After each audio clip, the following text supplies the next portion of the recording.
I woke to the sound of machines changing rhythm. The steady beeping that had become my lullaby over the past 3 months suddenly accelerated, then stuttered into an irregular pattern that made my heart stop completely. My hand tightened around his before I could think. The platinum ring on my finger caught the dim light from the medical equipment, heavy and cold against my skin.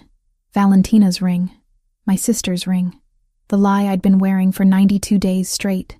The digital clock on the wall read 4:23 a.m. I'd been dozing in the chair beside Lorenzo Ricci's hospital bed, my neck stiff from the awkward angle, my body exhausted from another night of keeping vigil over a man I barely knew. A man I was pretending to love.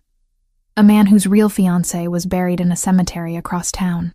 Lorenzo's fingers twitched against mine. Just a small movement, barely perceptible, but after months of stillness it felt monumental. My breath caught in my throat as his eyelids flickered. "Nurse!" I called out, my voice cracking from disuse. "Someone get the doctor." The night shift nurse rushed in, her sensible shoes squeaking against the sterile floor.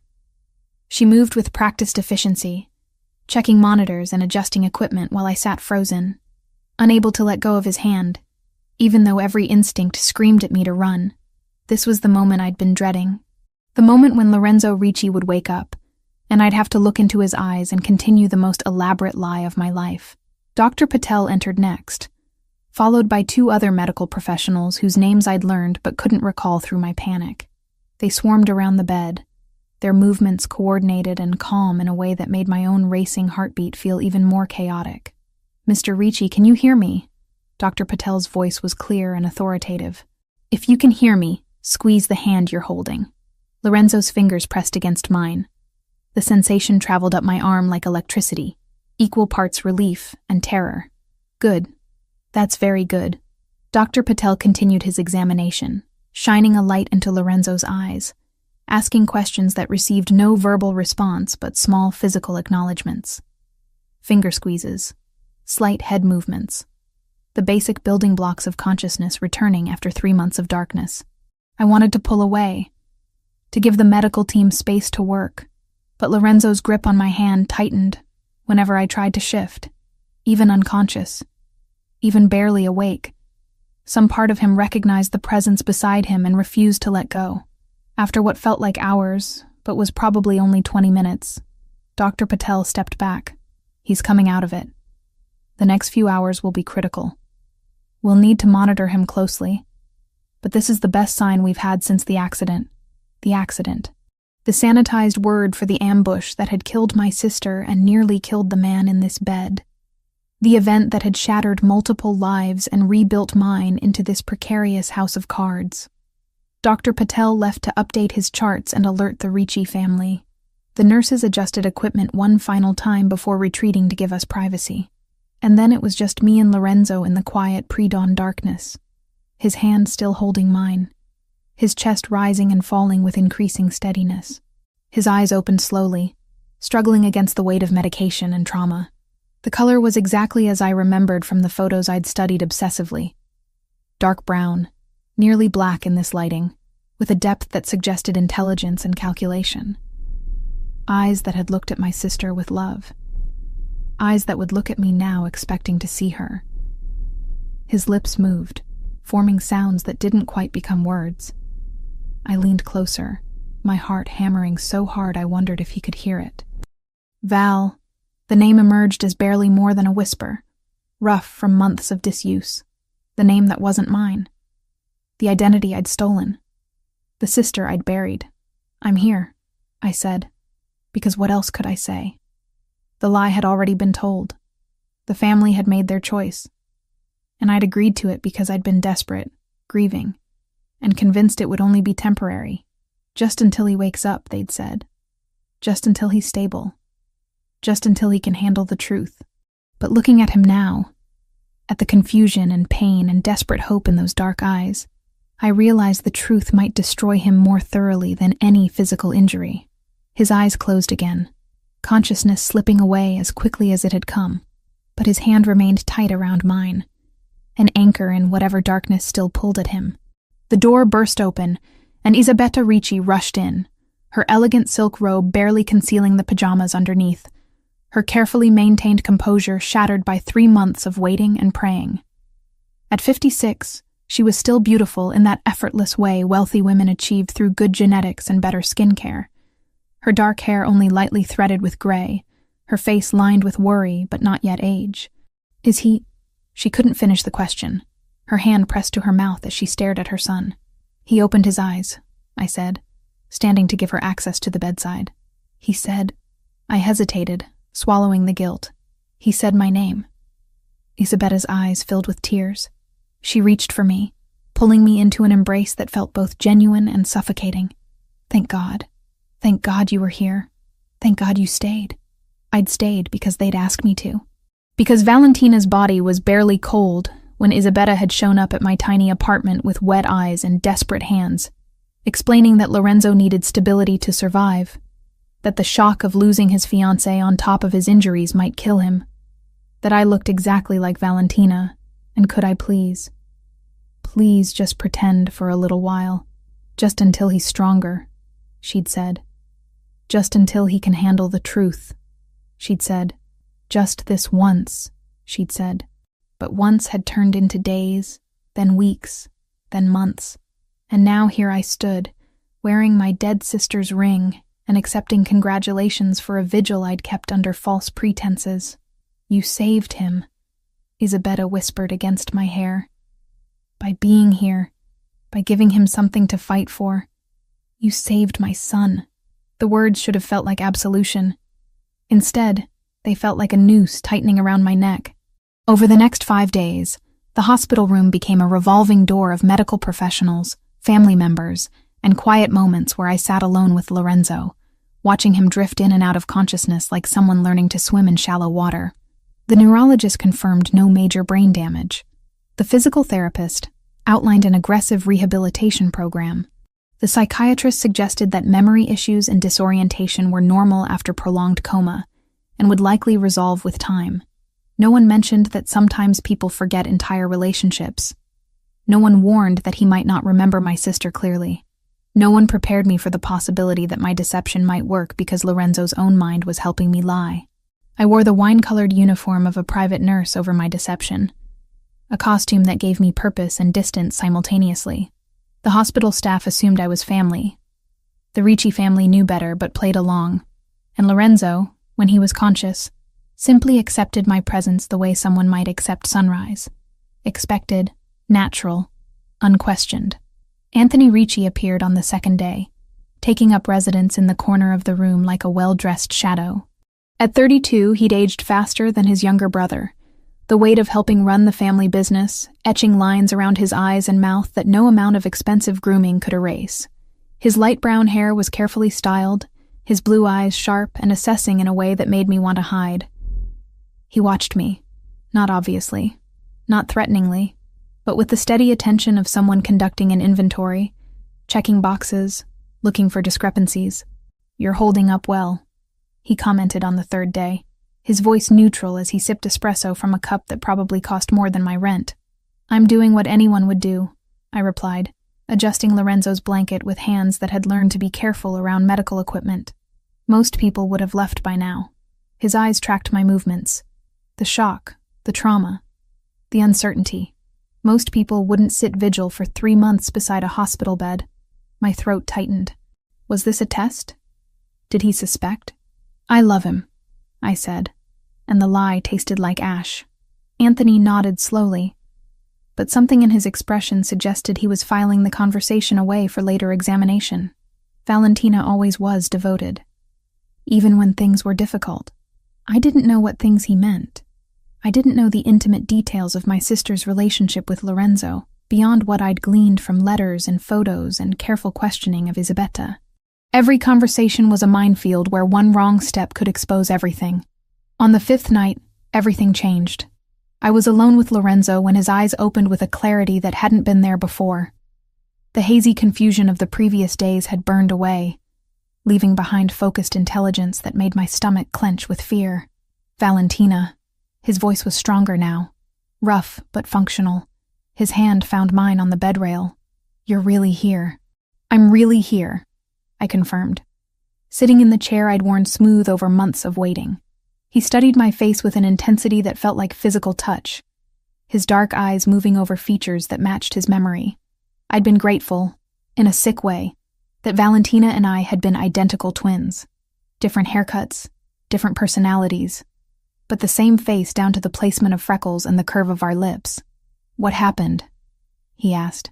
I remember pieces, glass, screaming, pain, but it's all fragmented. This was the story Isabetta and I had rehearsed, the official version that explained his injuries without revealing that Valentina had died beside him. "There was an ambush," I said carefully, keeping my voice steady. "We were at dinner at our favorite restaurant downtown. The triad hit the car on the way home. You protected me. You pushed me down when the shooting started." Lorenzo's jaw tightened, muscles working beneath skin that had lost weight during his coma, but still held the structure of a strong man. "And you?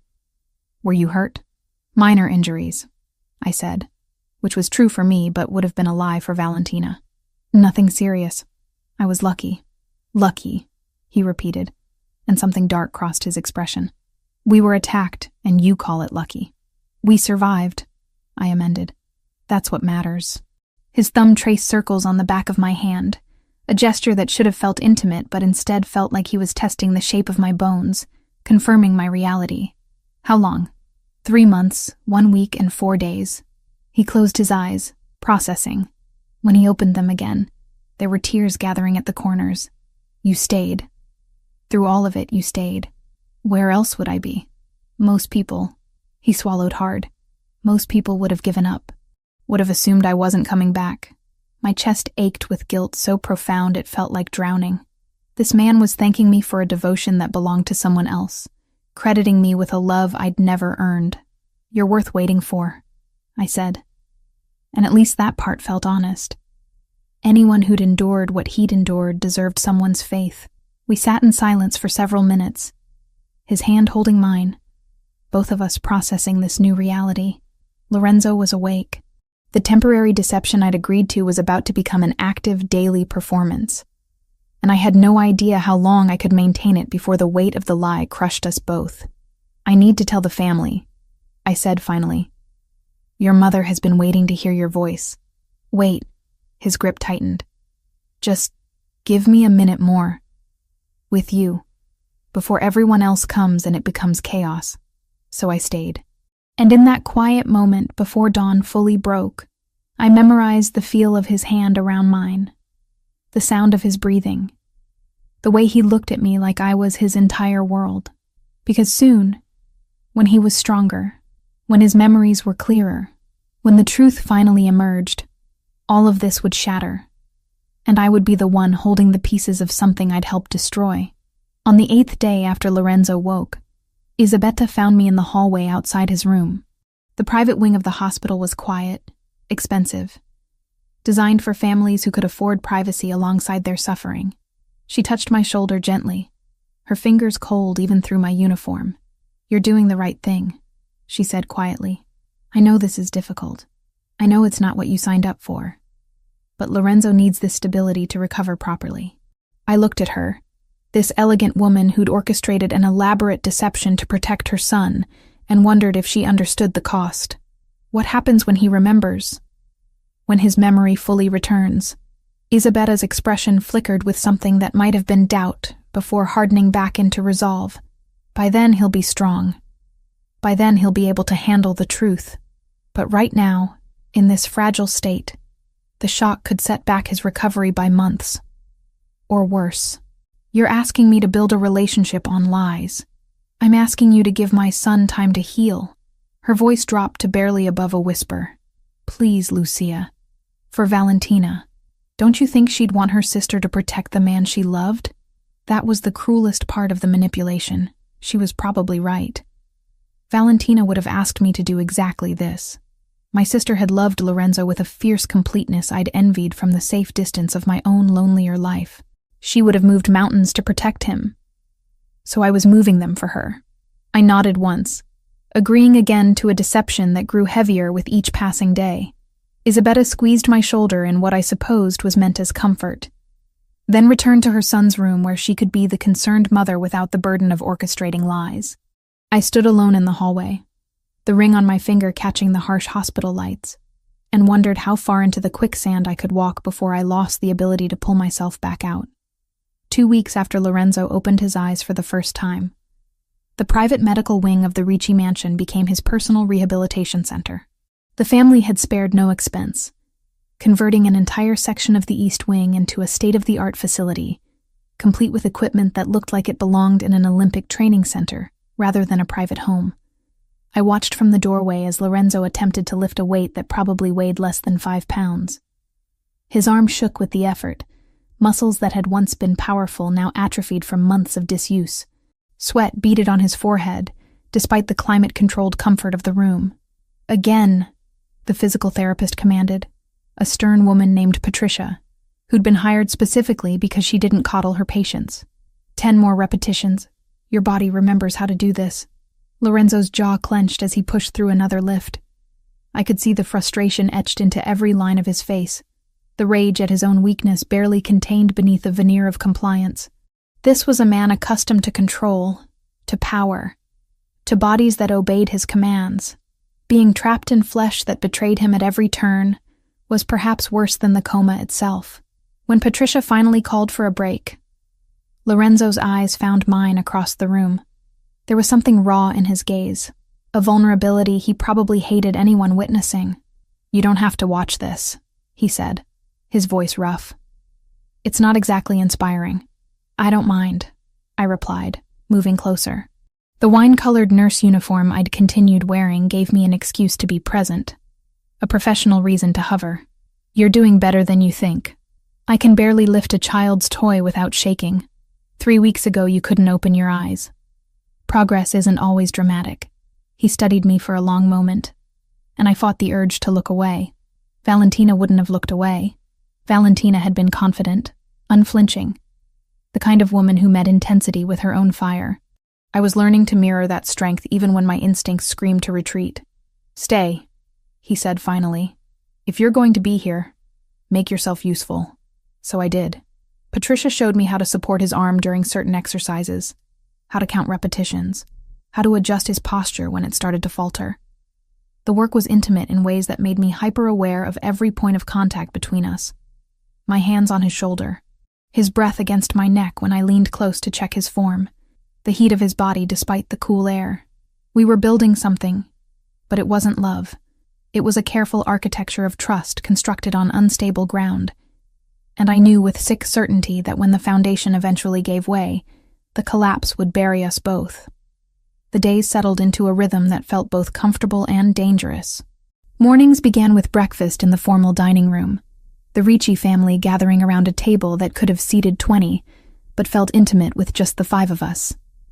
Lorenzo, Isabetta, Anthony, myself, and occasionally Lorenzo's Uncle Vincent, who handled the family's legitimate business interests. I'd memorized details about Valentina's life with obsessive thoroughness, but breakfast conversations still terrified me. Inside jokes I didn't understand. References to events I hadn't attended. The constant fear that someone would mention something specific and expect me to remember details I'd never known. "Do you remember the last time we were all together like this?"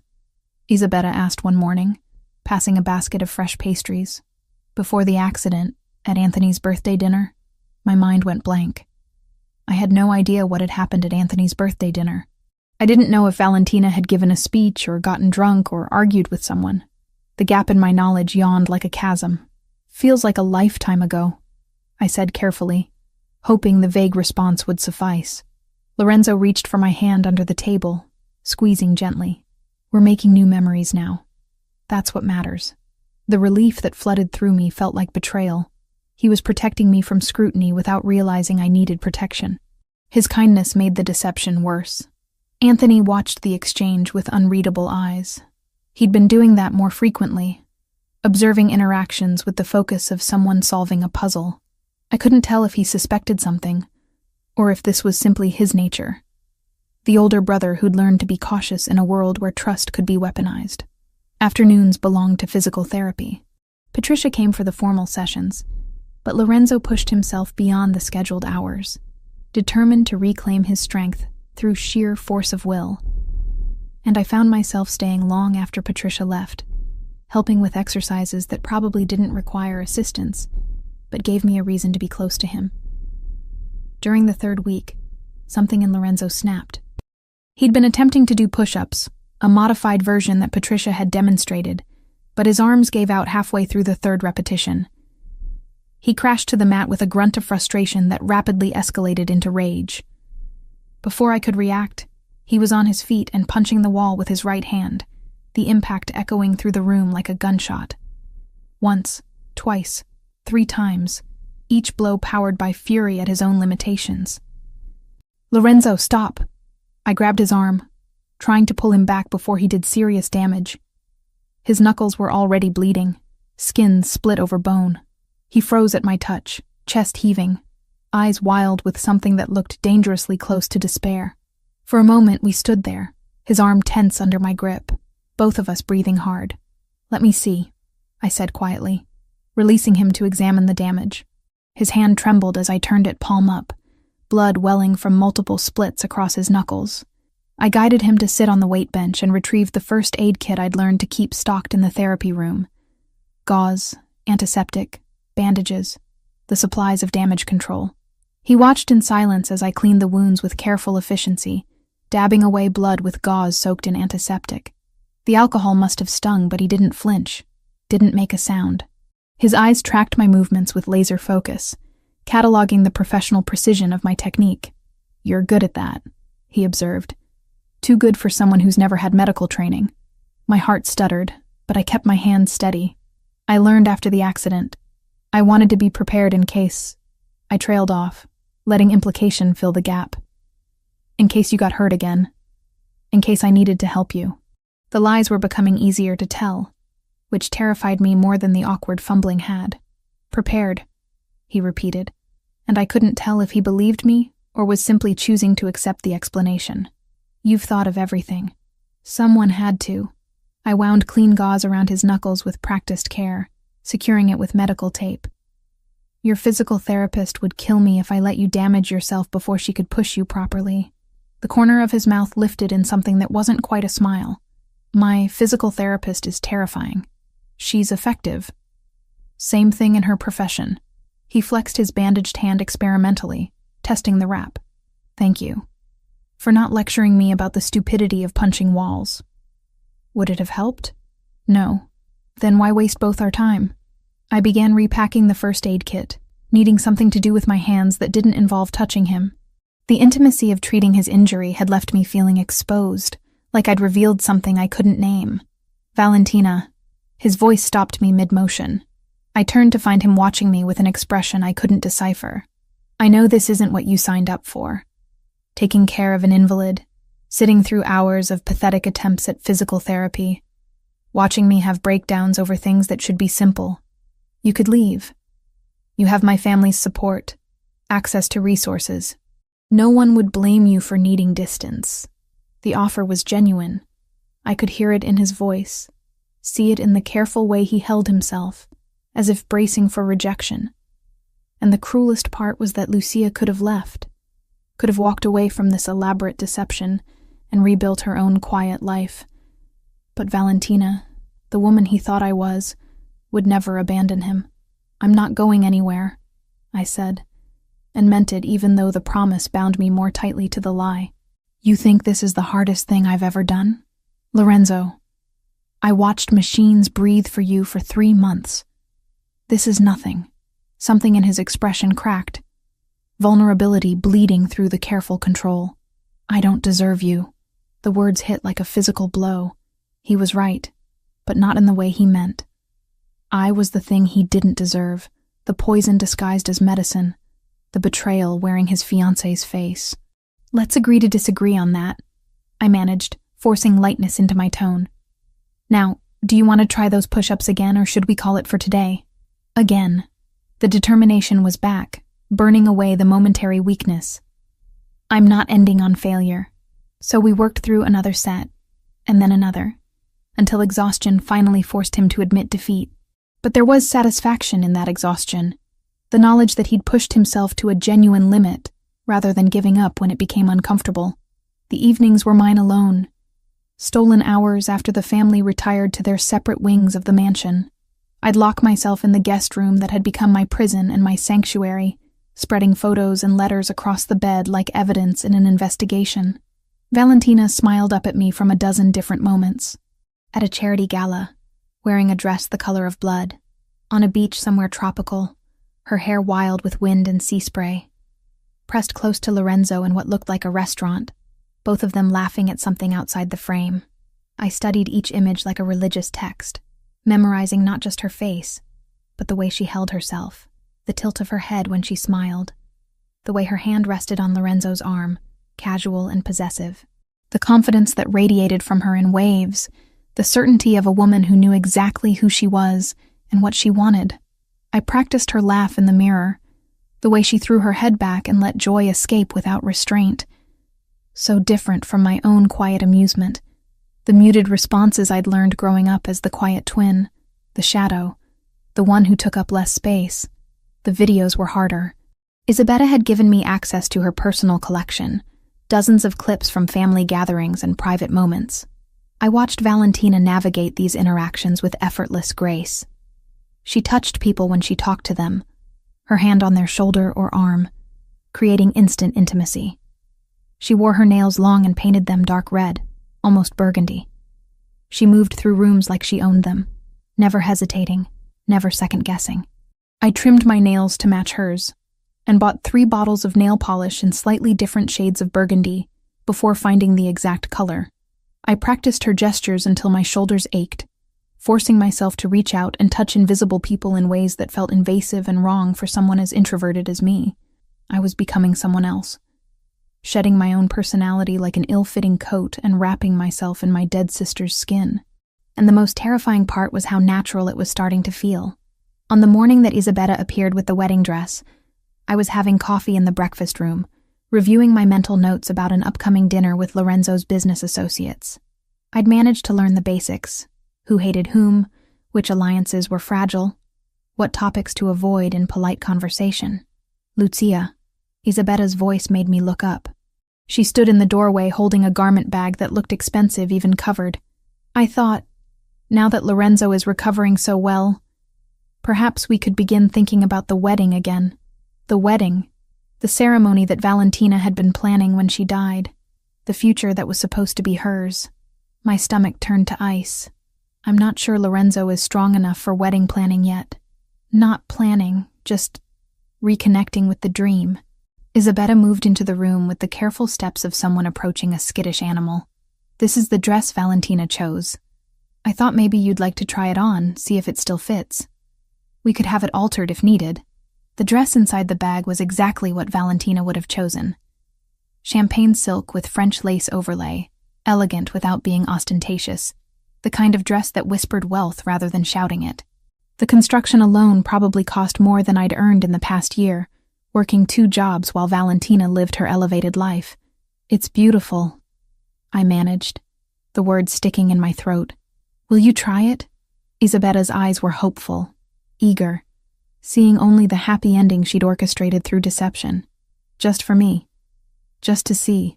I couldn't refuse without raising suspicion. Couldn't explain that putting on my dead sister's wedding dress felt like desecration, like wearing grave clothes stolen from a corpse. So I took the garment bag and retreated to my room with promises to show her later. I hung the bag in the closet and stared at it for 20 minutes before my stomach rebelled completely.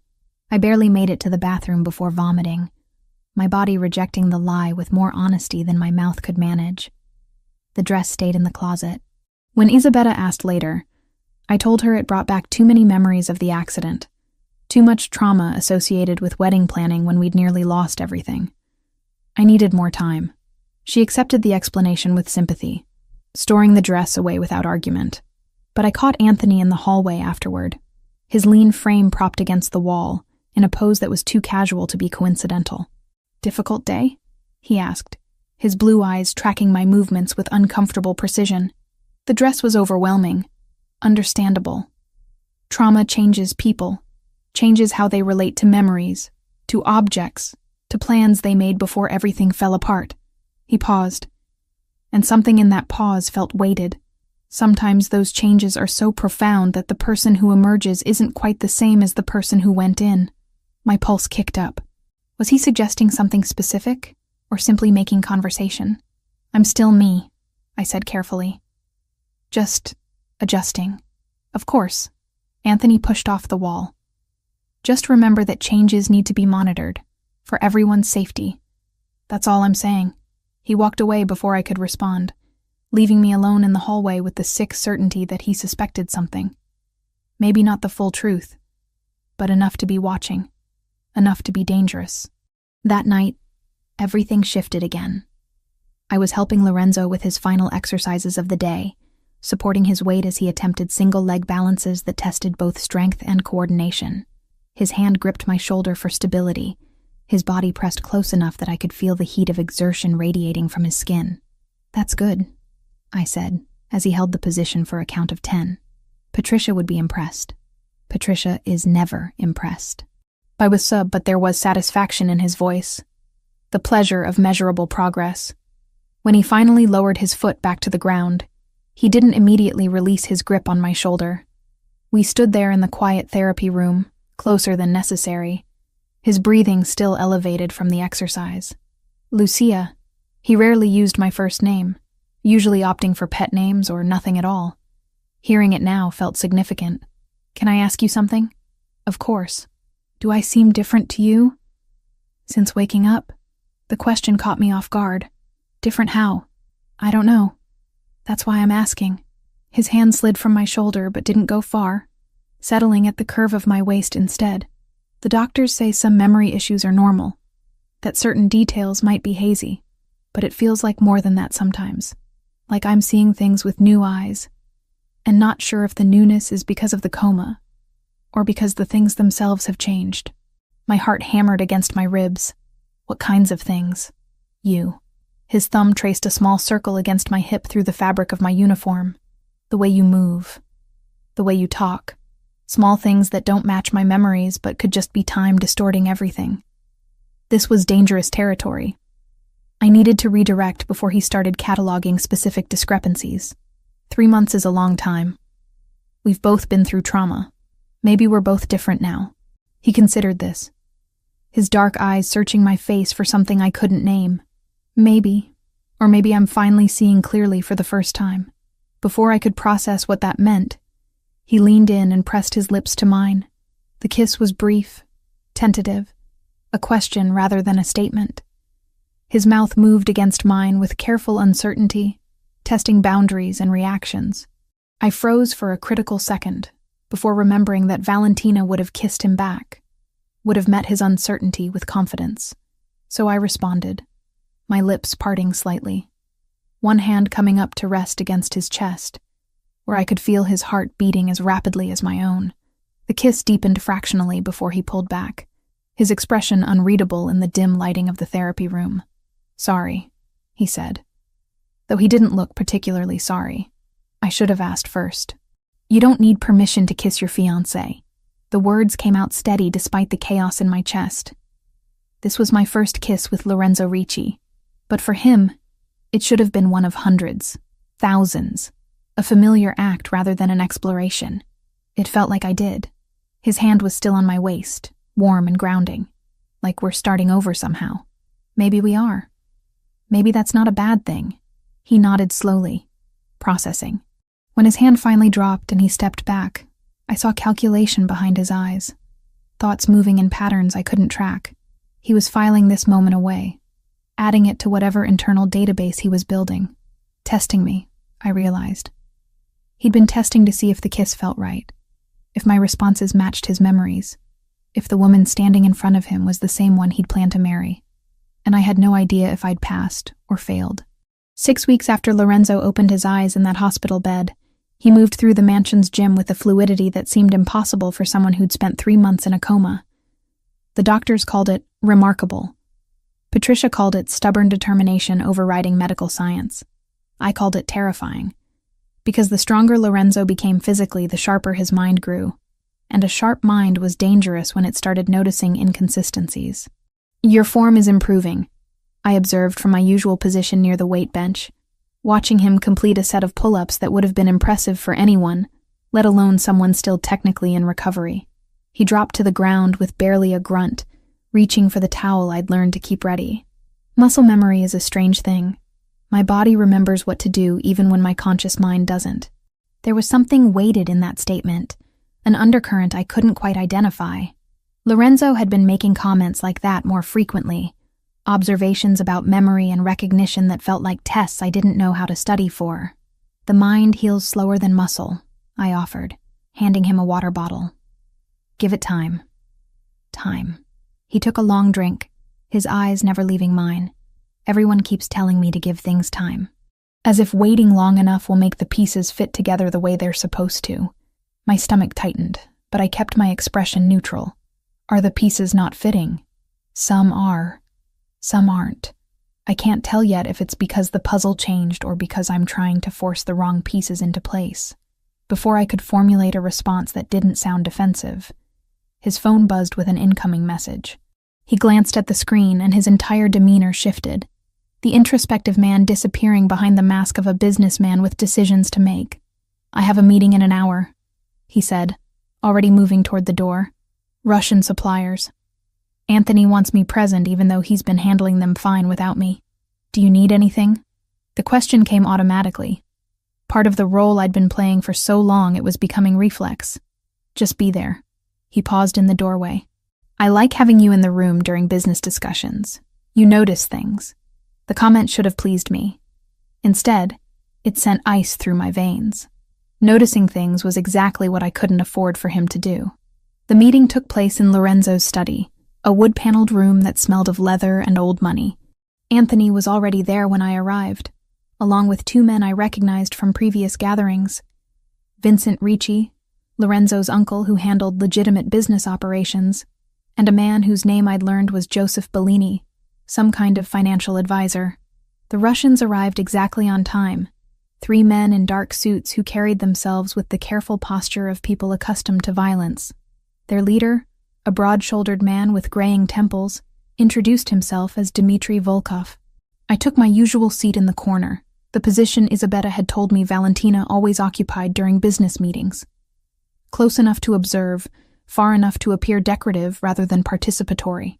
The men settled around Lorenzo's desk, and the negotiation began. They spoke in English, mostly, their accents ranging from heavy to barely noticeable. The discussion centered on shipping routes and percentage splits, the kind of details that should have been boring but carried undertones of threat in every number proposed. Dimitri's second, a younger man with cold blue eyes, made a comment to his colleague in rapid Russian. Something about adjusting the percentages when the boss wasn't looking, skimming off the top. The kind of side conversation meant to be private, assumed to be safe because who in an Italian crime family would speak Russian? That would be unwise, I said, before I could stop myself, the words emerging in flawless Russian. Mr. Ricci has excellent accountants. The room went absolutely silent. Every head turned toward me. Dimitri's expression cycled through surprise, calculation, and something that might have been respect. His colleague looked like he'd swallowed glass, and Lorenzo's face was utterly unreadable, his dark eyes fixed on me with laser focus. You speak Russian, Dimitri said in English, his tone carefully neutral. My heart hammered so hard I was certain everyone could hear it. I'd just made a catastrophic mistake, revealed knowledge that Valentina hadn't possessed, exposed myself in front of witnesses who would remember. I've been learning, I said, keeping my voice steady through sheer force of will. After the attack, I thought it would be wise to understand what our international associates are saying. For security purposes, Lorenzo's fingers drummed once against his desk, a controlled movement that somehow conveyed volumes. An excellent precaution, he said smoothly. Perhaps we should conduct the rest of this meeting assuming everyone understands everyone. Transparency builds trust, doesn't it, Dmitri? The Russian inclined his head, and the negotiation resumed with notably more careful language from all parties. But I felt Anthony's eyes on me throughout the rest of the meeting, watching, assessing, filing away this new piece of information into whatever mental database he was constructing. When the Russians finally left 90 minutes later, their deal agreed upon and hands shaken, I tried to slip out with them. Lorenzo's voice stopped me at the door. A moment, please. I turned back to find the study empty, except for Lorenzo and Anthony. The brothers stood near the desk, their body language eerily similar despite their different coloring. Both had their hands in their pockets. Both wore expressions of polite interest that didn't reach their eyes. "When did you learn Russian?" Lorenzo asked, his tone conversational, but his gaze sharp. "I've been studying for a few months. Online courses, mostly. I had a lot of time while you were—" I let the sentence trail off. The implication clear. While you were in a coma, I had nothing to do but wait and prepare for threats. Valentina never mentioned an interest in languages before. This came from Anthony, his voice mild but pointed. I never mentioned a lot of things. The response came out sharper than intended, defensive in a way that Valentina probably wouldn't have been. I softened my tone. The attack changed my perspective, made me realize how vulnerable we are when we don't understand what's happening around us. Lorenzo studied me for a long moment, and I forced myself to hold his gaze, even though every instinct screamed to look away. Finally, he nodded. That was well done today. Dimitri's people won't try to cheat us now that they know we understand them. The dismissal was clear. I escaped to my room and sat on the edge of the bed with shaking hands, replaying the scene over and over. How many other mistakes had I made without realizing? How many small discrepancies had Lorenzo and Anthony catalogued, building toward a conclusion I couldn't afford for them to reach? 2 days later, the family gathered for dinner in the formal dining room. It was a Thursday, which meant Isabella had asked the chef to prepare traditional Italian dishes, rather than the fusion cuisine she sometimes favored for more casual meals. The table was set with china that probably cost more than a car, crystal glasses that caught the light from the chandelier overhead, and enough silverware to confuse someone who hadn't spent weeks memorizing proper dining etiquette from online videos. I'd learned to navigate these dinners through careful observation and strategic silence. Let others lead conversations. Smile at jokes even when I didn't fully understand the context. Never volunteer information that might contradict something Valentina had said or done months ago. The first courses passed without incident. Conversation flowed around topics I'd learned to track. Business developments that skirted the line between legal and not. Family friends experiencing various dramas, speculation about rival families and their movements. Then Isabella gestured to the staff, and they brought out the main course. "Pumpkin gnocchi," she announced with clear pleasure. I asked Chef Mario to make Valentina's favorite tonight. It's been so long since we had it. And with Lorenzo recovering so well, I thought it would be nice to celebrate with the things we love. The plate set in front of me looked beautiful, pillowy gnocchi in a brown butter sage sauce that smelled rich and earthy. Around the table, everyone made appreciative noises and began eating. I picked up my fork and took a bite. The flavor was fine. Good, even, by objective standards. But I'd never particularly enjoyed pumpkin and savory dishes. Found the sweetness awkward against the sage and butter. My face must have done something, some micro-expression of disappointment or distaste. Because when I looked up, Lorenzo was watching me with that focused intensity that had become increasingly common. "You don't like it," he observed quietly. Everyone's attention swiveled to me. Isabella's face fell slightly, confused and concerned. Anthony's eyes narrowed fractionally. Vincent paused mid-bite. "No, it's delicious," I said quickly, taking another forkful to prove the point. "I was just thinking about something else. It's perfect, really. You used to say this was your favorite dish." Lorenzo's voice was still quiet, but there was steel underneath the casual tone. "You'd request it for every birthday, every celebration. You'd eat it until you were sick." The bite of gnocchi turned to paste in my mouth. I swallowed with difficulty, scrambling for an explanation that would make sense. "Tastes change," I managed. "After the accident, after everything, I guess my preferences shifted. Trauma does that sometimes." The excuse was wearing thin. I could see it in the way Lorenzo's jaw tightened, the way Anthony set down his fork with deliberate care. How many times could I blame the accident for being a different person before they stopped accepting the explanation? "Of course," Isabella said, rushing to fill the uncomfortable silence. "That makes perfect sense. Our bodies and minds process trauma in unexpected ways. Would you like Chef Mario to prepare something else?" "No, this is fine, really." I forced myself to eat more. to clean my plate like someone who was simply being polite, rather than someone choking down evidence of her own deception. The rest of dinner passed in stilted conversation that everyone pretended was normal, but the damage was done. Another crack in the facade.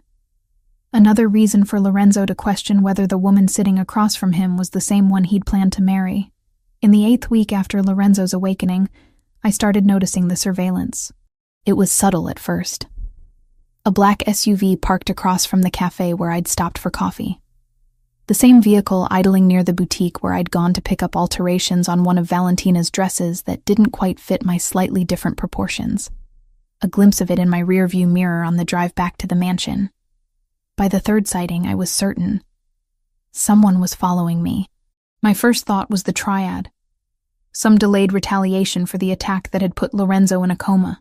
But the surveillance felt too obvious, too consistently visible. If they wanted to hurt me, they wouldn't advertise their presence, which meant it was someone else. Someone who wanted me to know I was being watched.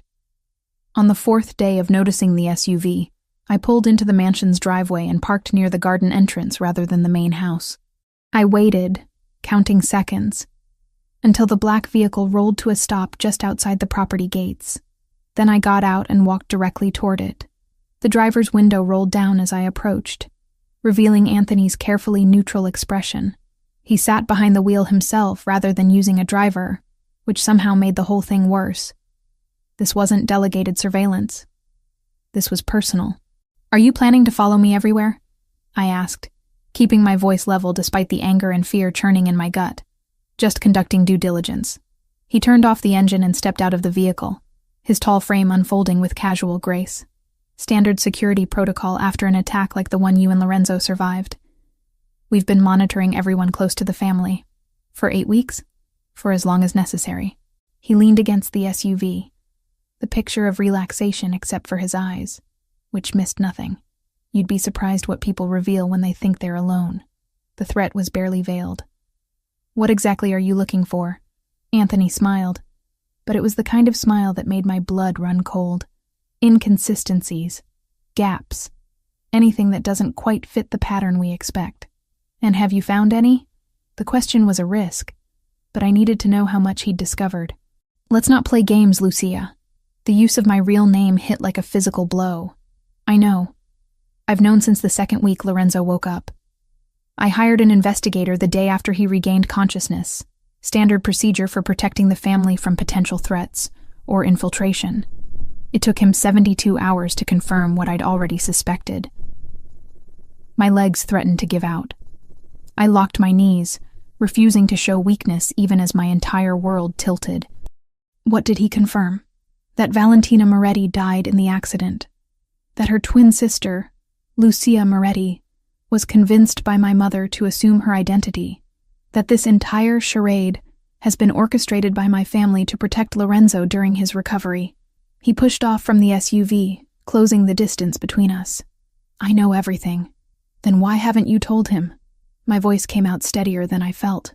"Because my brother just came back from the dead." Anthony's expression hardened. "Because piling the death of his fiancée on top of 3 months in a coma might actually break him in ways physical therapy can't fix. Because despite the lie you're living, I believe your presence has helped his recovery. But I can't let this continue indefinitely." He pulled out his phone, tapped something, then showed me the screen. It was a calendar, with a date circled 2 weeks from now. Lorenzo will be medically cleared for full activity by this date. No more physical restrictions, no more cognitive concerns, no more excuses about trauma and healing. When he reaches that point, he deserves the truth. My throat closed around words I couldn't form. "You have 2 weeks, Anthony continued, pocketing his phone. 2 weeks to find the courage to tell him yourself, to control how the revelation happens, to at least give him the respect of honesty from someone he trusts. If you don't," he let the sentence hang, the implication clear. "You'll tell him. I'll tell him everything. And Lucia?" He waited until I met his eyes. "It will be kinder coming from you. More controlled, less catastrophic. I'm giving you a chance to do the right thing.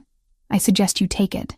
He got back in the SUV and drove through the gates, leaving me standing alone in the driveway with the weight of a deadline crushing down on me. 2 weeks. 14 days to figure out how to confess the unconfessable. How to tell a man who'd trusted me that everything about our relationship was built on lies. How to explain that the woman he loved was dead, and I'd been wearing her life like a costume. That night, I locked myself in my room and tried to write a confession. The words wouldn't come. Every sentence I started sounded wrong, inadequate, impossible to say out loud without destroying everything. I tried again the next night, and the next, filling pages with false starts and crossed-out attempts, none of them capturing the enormity of what I'd done, or finding a way to frame it that didn't make me sound like a monster. During the day, I continued the performance, sitting through meals with the family, helping Lorenzo with exercises he barely needed assistance with anymore, playing the role of devoted fiancé to a man who was starting to look at me like I was a puzzle he was very close to solving. Because Lorenzo was watching me now with the full force of his considerable intelligence. Every gesture I made, every word I chose, every reaction to familiar situations was catalogued and analyzed. I could see him building his case, assembling evidence toward a conclusion I couldn't let him reach on his own. The deadline Anthony had given me ticked down like a bomb. 12 days. 10 days. 8 days. And still, I hadn't found the words that would end this without destroying him. In the 9th week after his awakening, during an evening where we sat together in the library reviewing business reports he'd asked me to help with, Lorenzo closed the folder in front of him and turned to face me fully. "You're afraid of something," he said without preamble. "I've been watching you, and there's fear in everything you do. The way you hesitate before answering questions. The way you study me when you think I'm not looking. Like you're waiting for something terrible to happen." My heart stopped. The attack left scars. Invisible ones, but they're there. This isn't trauma from the attack. This is something else. He reached out and took my hand, his grip gentle but inescapable. "Talk to me. Whatever it is, we can handle it together. But I can't help if you won't let me in." The irony was devastating. He was offering support for the very deception I was perpetrating against him, promising to help me through a crisis that he was the center of. "It's complicated," I whispered, because that at least was true. "Then uncomplicate it. We have time." But we didn't. The clock was running out, and when it hit 0, everything I'd built with lies would come crashing down around both of us. 10 weeks after Lorenzo opened his eyes in that hospital bed, Anthony found me in the garden at dusk. The air smelled of jasmine and the expensive fertilizer the groundskeepers used on the roses. I'd been sitting on a stone bench for over an hour, trying to gather courage I didn't possess. "He knows," Anthony said without preamble, settling beside me with the controlled movements of someone delivering bad news. "I told him 3 days ago." My entire body went cold. "What?" "Lorenzo came to me with plans to take you to the apartment tomorrow. The one he shared with Valentina. He was setting up an elaborate test, something designed to catch you in undeniable proof of the deception." Anthony's blue eyes held no sympathy, only pragmatic assessment. I couldn't let him find out that way. Not in a moment designed for maximum pain. So I told him first. "You said I had 2 weeks. The accusation came out broken, strangled. I said you had until he was medically cleared. But when I saw what he was planning, I made a judgment call." He stood, brushing invisible dust from his trousers. "He's still taking you to the apartment tomorrow. He wants to hear it from you. Wants to see if you'll keep lying even when he's giving you the chance to confess. Consider it a final mercy." He walked away, leaving me alone with the jasmine and the certainty that tomorrow would destroy everything. I didn't sleep that night, couldn't eat breakfast the next morning. My hands shook so badly I had to clasp them together to hide the trembling when Lorenzo appeared in the doorway of my room at 10 o'clock. "Ready?" he asked, his voice perfectly neutral. His dark eyes revealed nothing.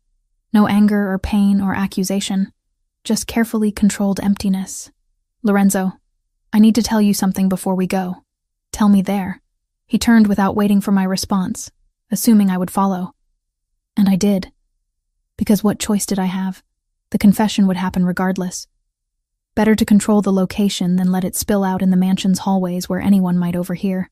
The drive into Manhattan took 40 minutes through morning traffic.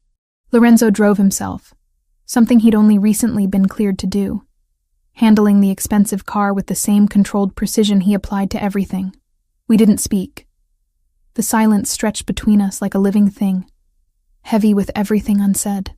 The apartment building was exactly what I'd expected. Luxury high-rise in a neighborhood where the monthly maintenance fees probably exceeded my annual income from before all this started. The doorman greeted Lorenzo by name, with the kind of deference reserved for residents who tipped well and commanded respect. The elevator ride to the 15th floor felt eternal. I watched the numbers climb, each floor bringing us closer to the moment when everything would shatter. Lorenzo stood beside me with his hands in his pockets, close enough that I could smell his cologne, the same scent I'd grown accustomed to over months of proximity. Cedar and something darker, more complex. A smell I'd probably always associate with this particular kind of dread. The apartment door swung open on silence.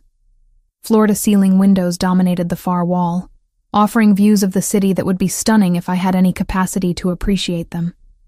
The space was modern, clean-lined, decorated with the kind of taste that came from either professional designers or people raised with money. Cream-colored furniture, dark wood accents, art on the walls that probably cost more than my education. I'd never been here. Valentina had kept this place separate from her visits home, a symbol of her elevated life that she didn't share with her struggling twin sister. Looking at it now felt like trespassing in a museum dedicated to someone else's existence. "Do you remember the last time we were here together?" Lorenzo asked, closing the door behind us. His tone remained conversational, almost casual. "Before the accident, every muscle in my body tensed. It feels like a lifetime ago. Does it?" Not a question, just acknowledgement. He moved deeper into the space with the confidence of someone who knew every inch of it. "Show me where we kept the wine glasses. The good ones. The crystal we only used for special occasions." My mind went blank. I had no idea. Kitchen seemed logical, but which cabinet? Upper or lower? Left side or right? The ignorance yawned before me like a chasm with no bottom. "I don't—" My voice cracked. "Lorenzo, please, try," he suggested, still with that terrible gentleness. "It was your home, too. Surely you remember where we kept things." I walked toward the kitchen because standing frozen would be worse. Opened a cabinet at random and found dinner plates. Tried another and discovered mixing bowls. Lorenzo watched from the doorway, his expression unchanging as I fumbled through my own ignorance. "They're in the upper cabinet beside the sink," he said finally. "You picked them out yourself." Insisted on Waterford crystal even though I thought it was excessive for an apartment we barely used. The words were daggers, each one precisely placed. I abandoned the cabinets and turned to face him, my back pressed against the counter like it could provide support my legs no longer could. "The guest bathroom," he continued, moving to lean against the opposite counter.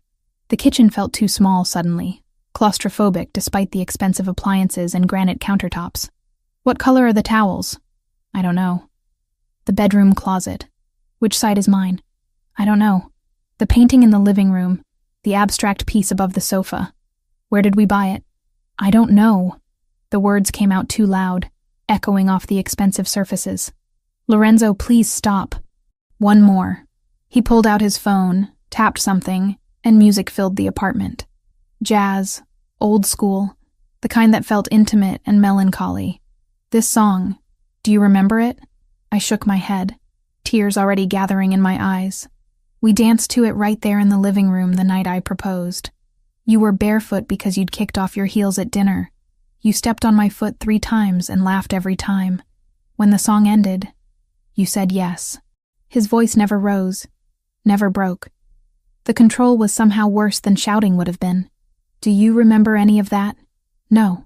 The confession emerged as barely more than a whisper. Lorenzo turned off the music.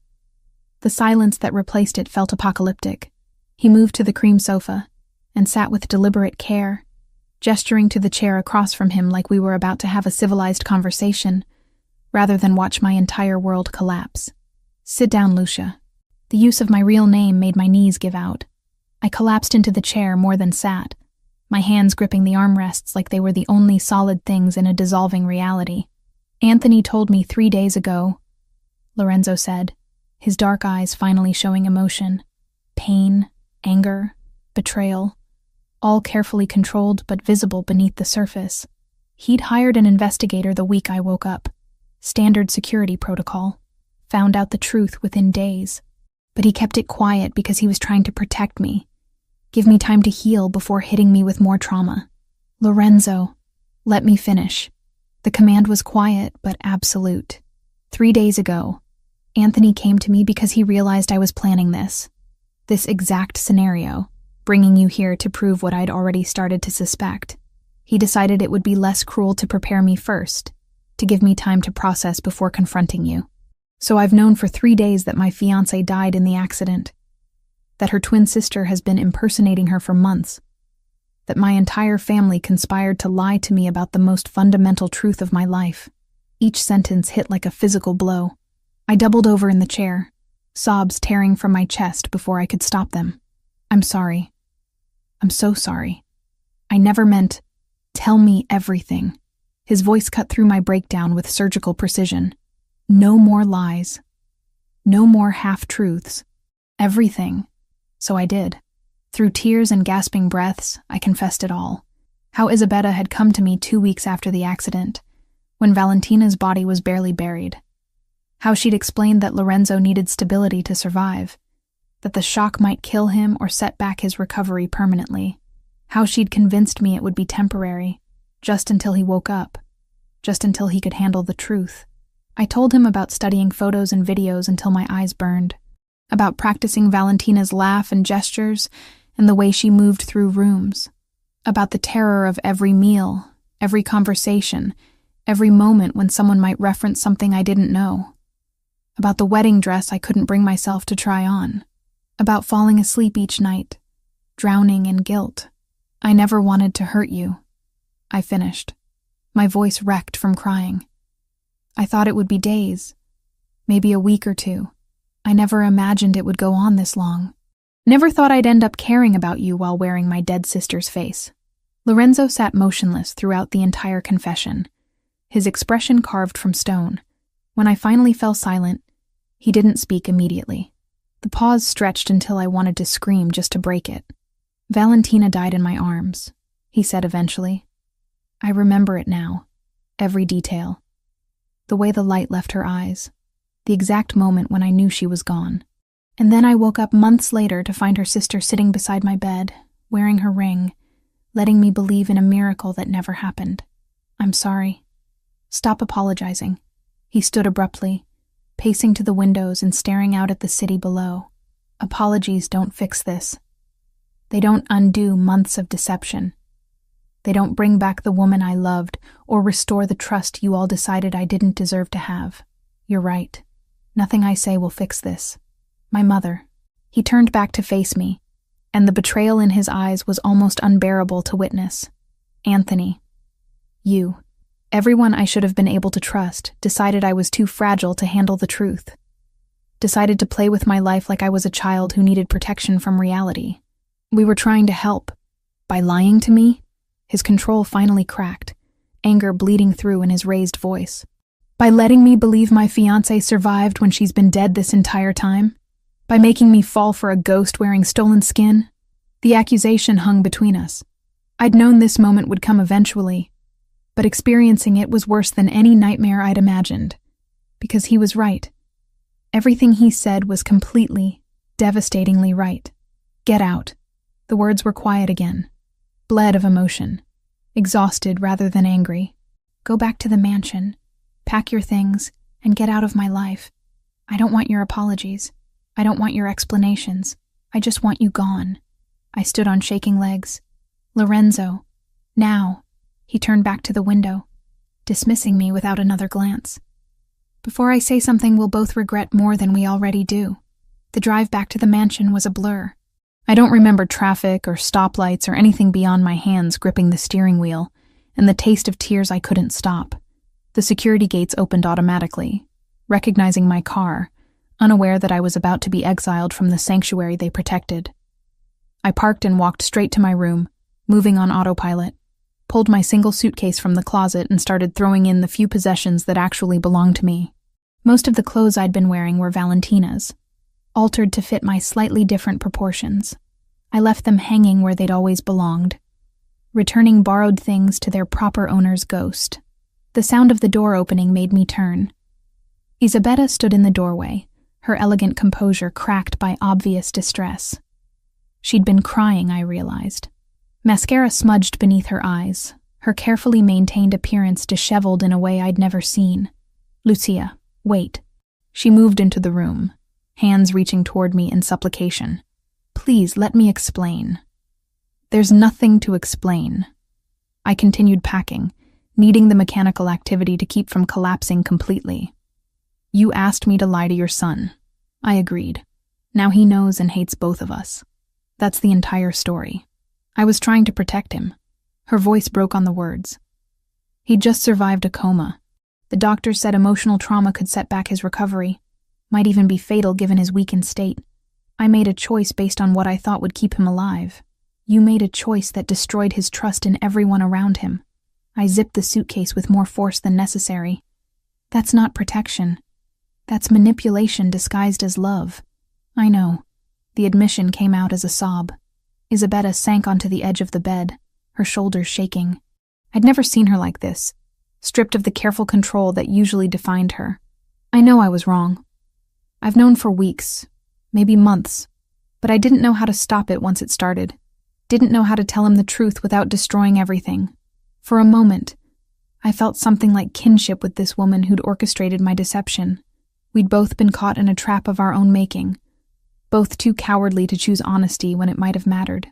"He'll forgive you eventually," I said, picking up my suitcase. "You're his mother. He loves you even when he hates what you've done. But me?" I moved toward the door, forcing her to step aside.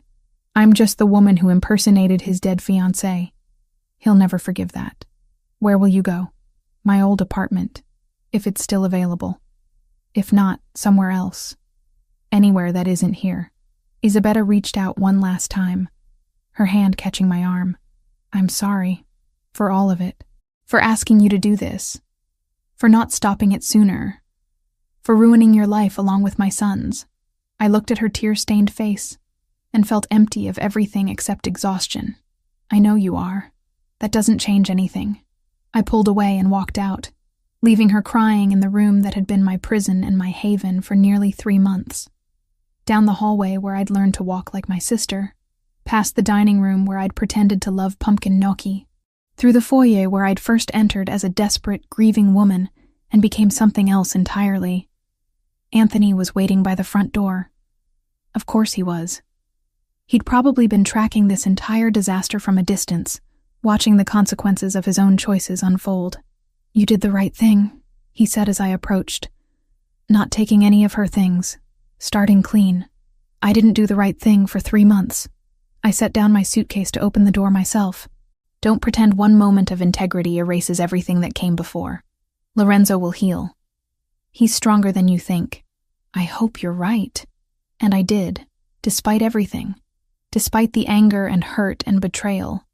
I genuinely hoped Lorenzo would recover from this new trauma, that he'd find someone real to love, someone who wouldn't wear lies like jewelry.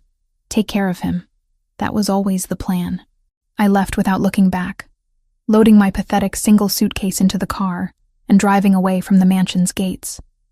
Away from Lorenzo's recovery rooms and Isabella's tears and Anthony's careful surveillance. Away from the life I'd borrowed and the ghost I'd been channeling. My old apartment building looked smaller than I remembered.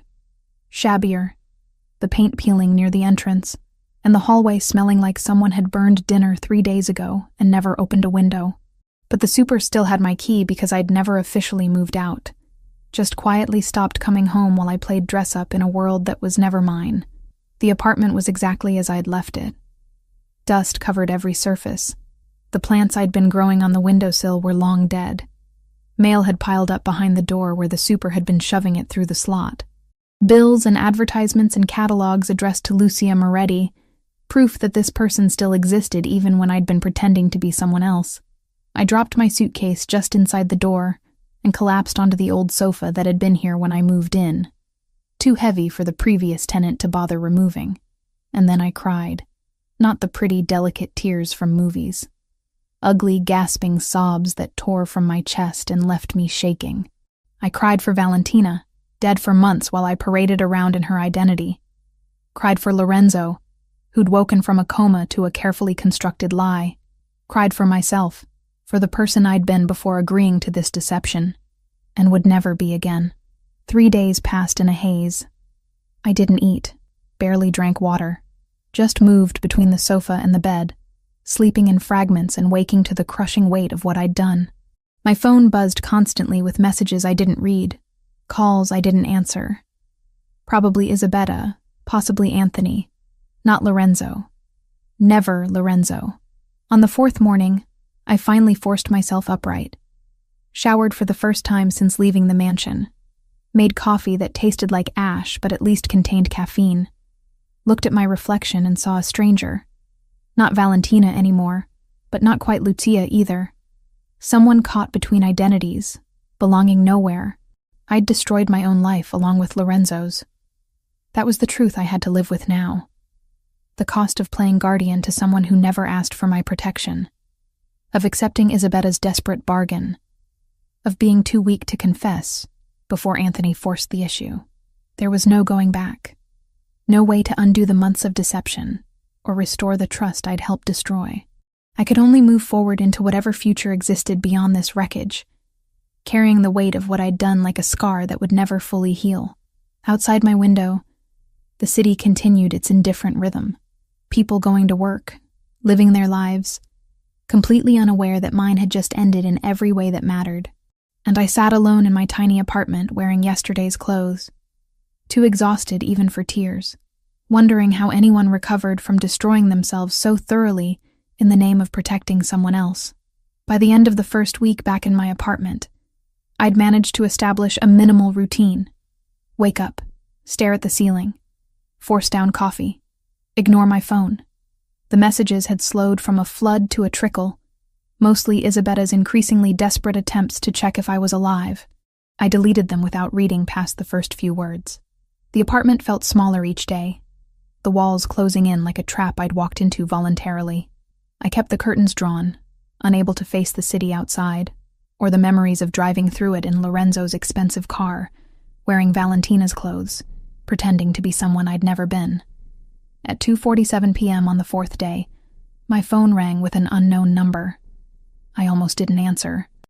Unknown numbers had become synonymous with complications I couldn't handle, but something made me swipe to accept, some instinct that standing still was becoming more dangerous than movement. Hello? Is this someone from the Moretti family?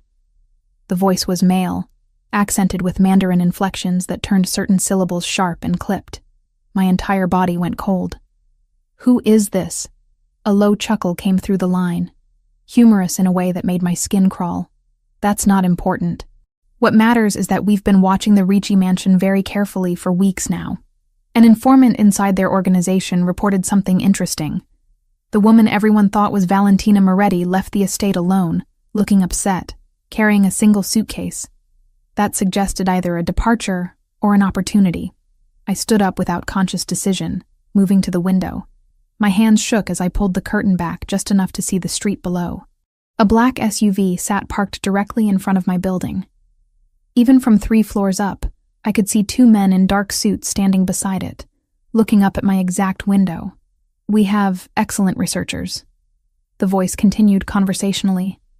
Once we knew to look for Valentina Moretti's connections, finding her twin sister Lucia wasn't difficult. Public utility records show an apartment lease in your name. Very easy to locate once we knew you existed. What do you want? My voice came out steadier than I felt. Years of pretending to be confident finally serving a useful purpose. The triad has unfinished business with the Ricci family. Your boyfriend, or ex-boyfriend, or whatever he is now, he's been a problem for our operations. The attack 3 months ago was meant to eliminate that problem. Obviously, it didn't work. The casual tone made it worse somehow, discussing attempted murder like a failed business transaction.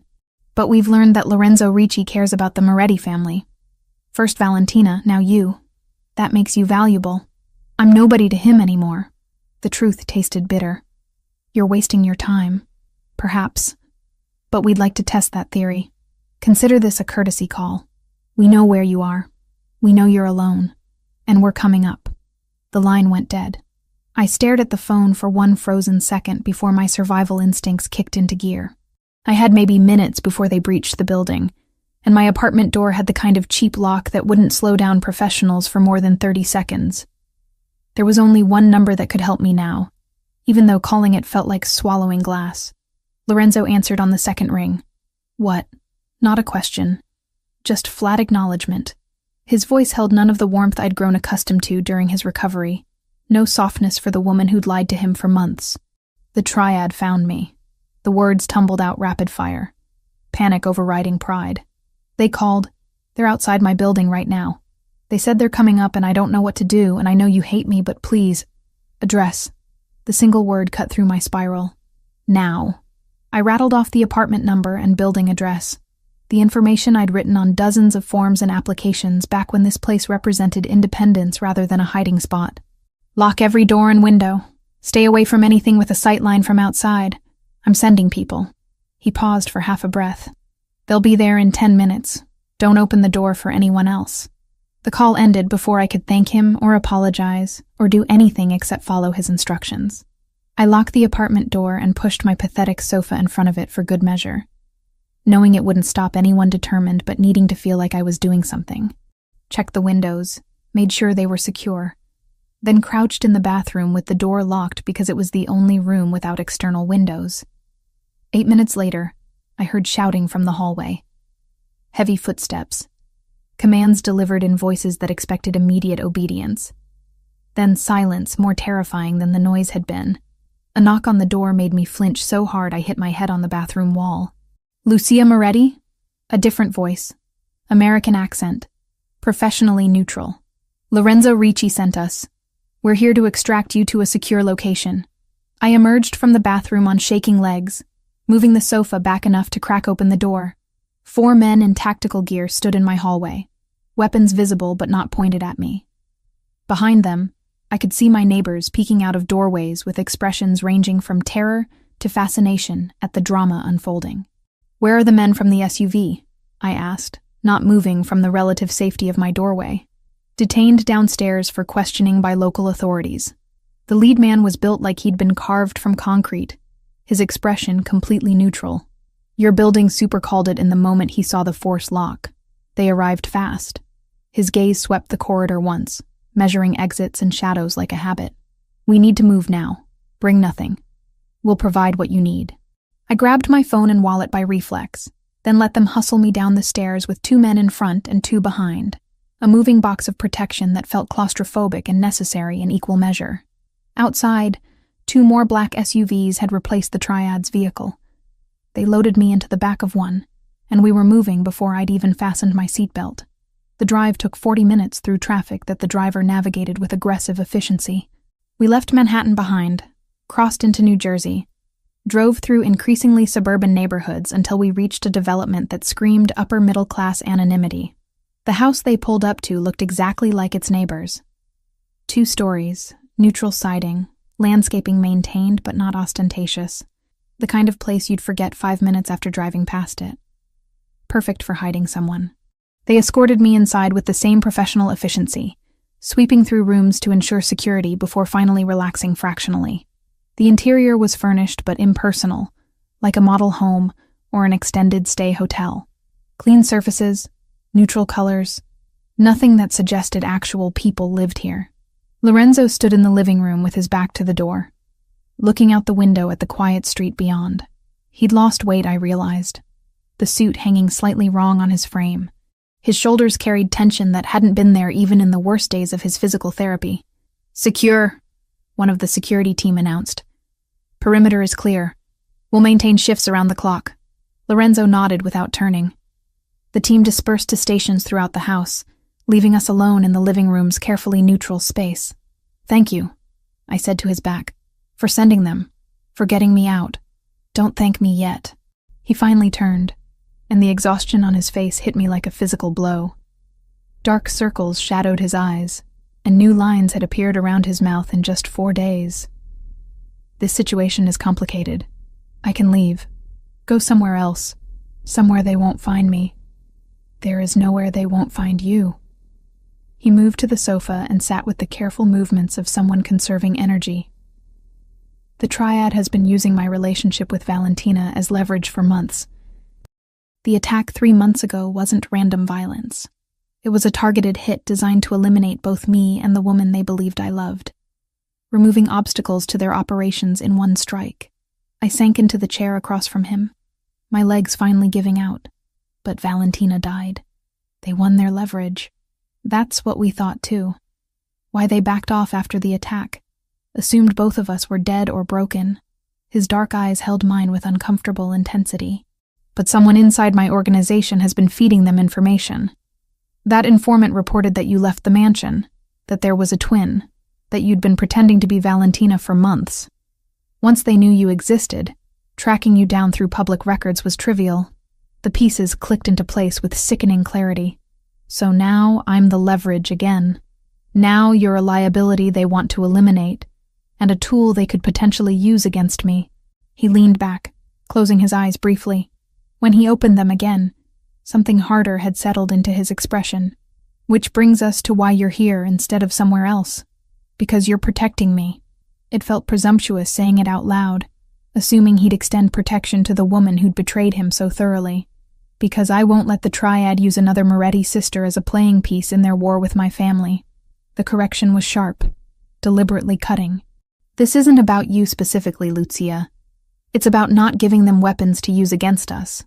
That's pragmatic strategy, not sentiment.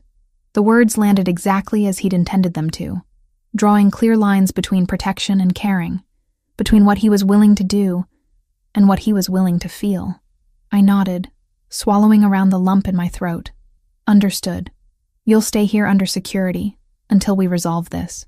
4 bedrooms. Team works in shifts. No external contact without clearance. There's food in the kitchen.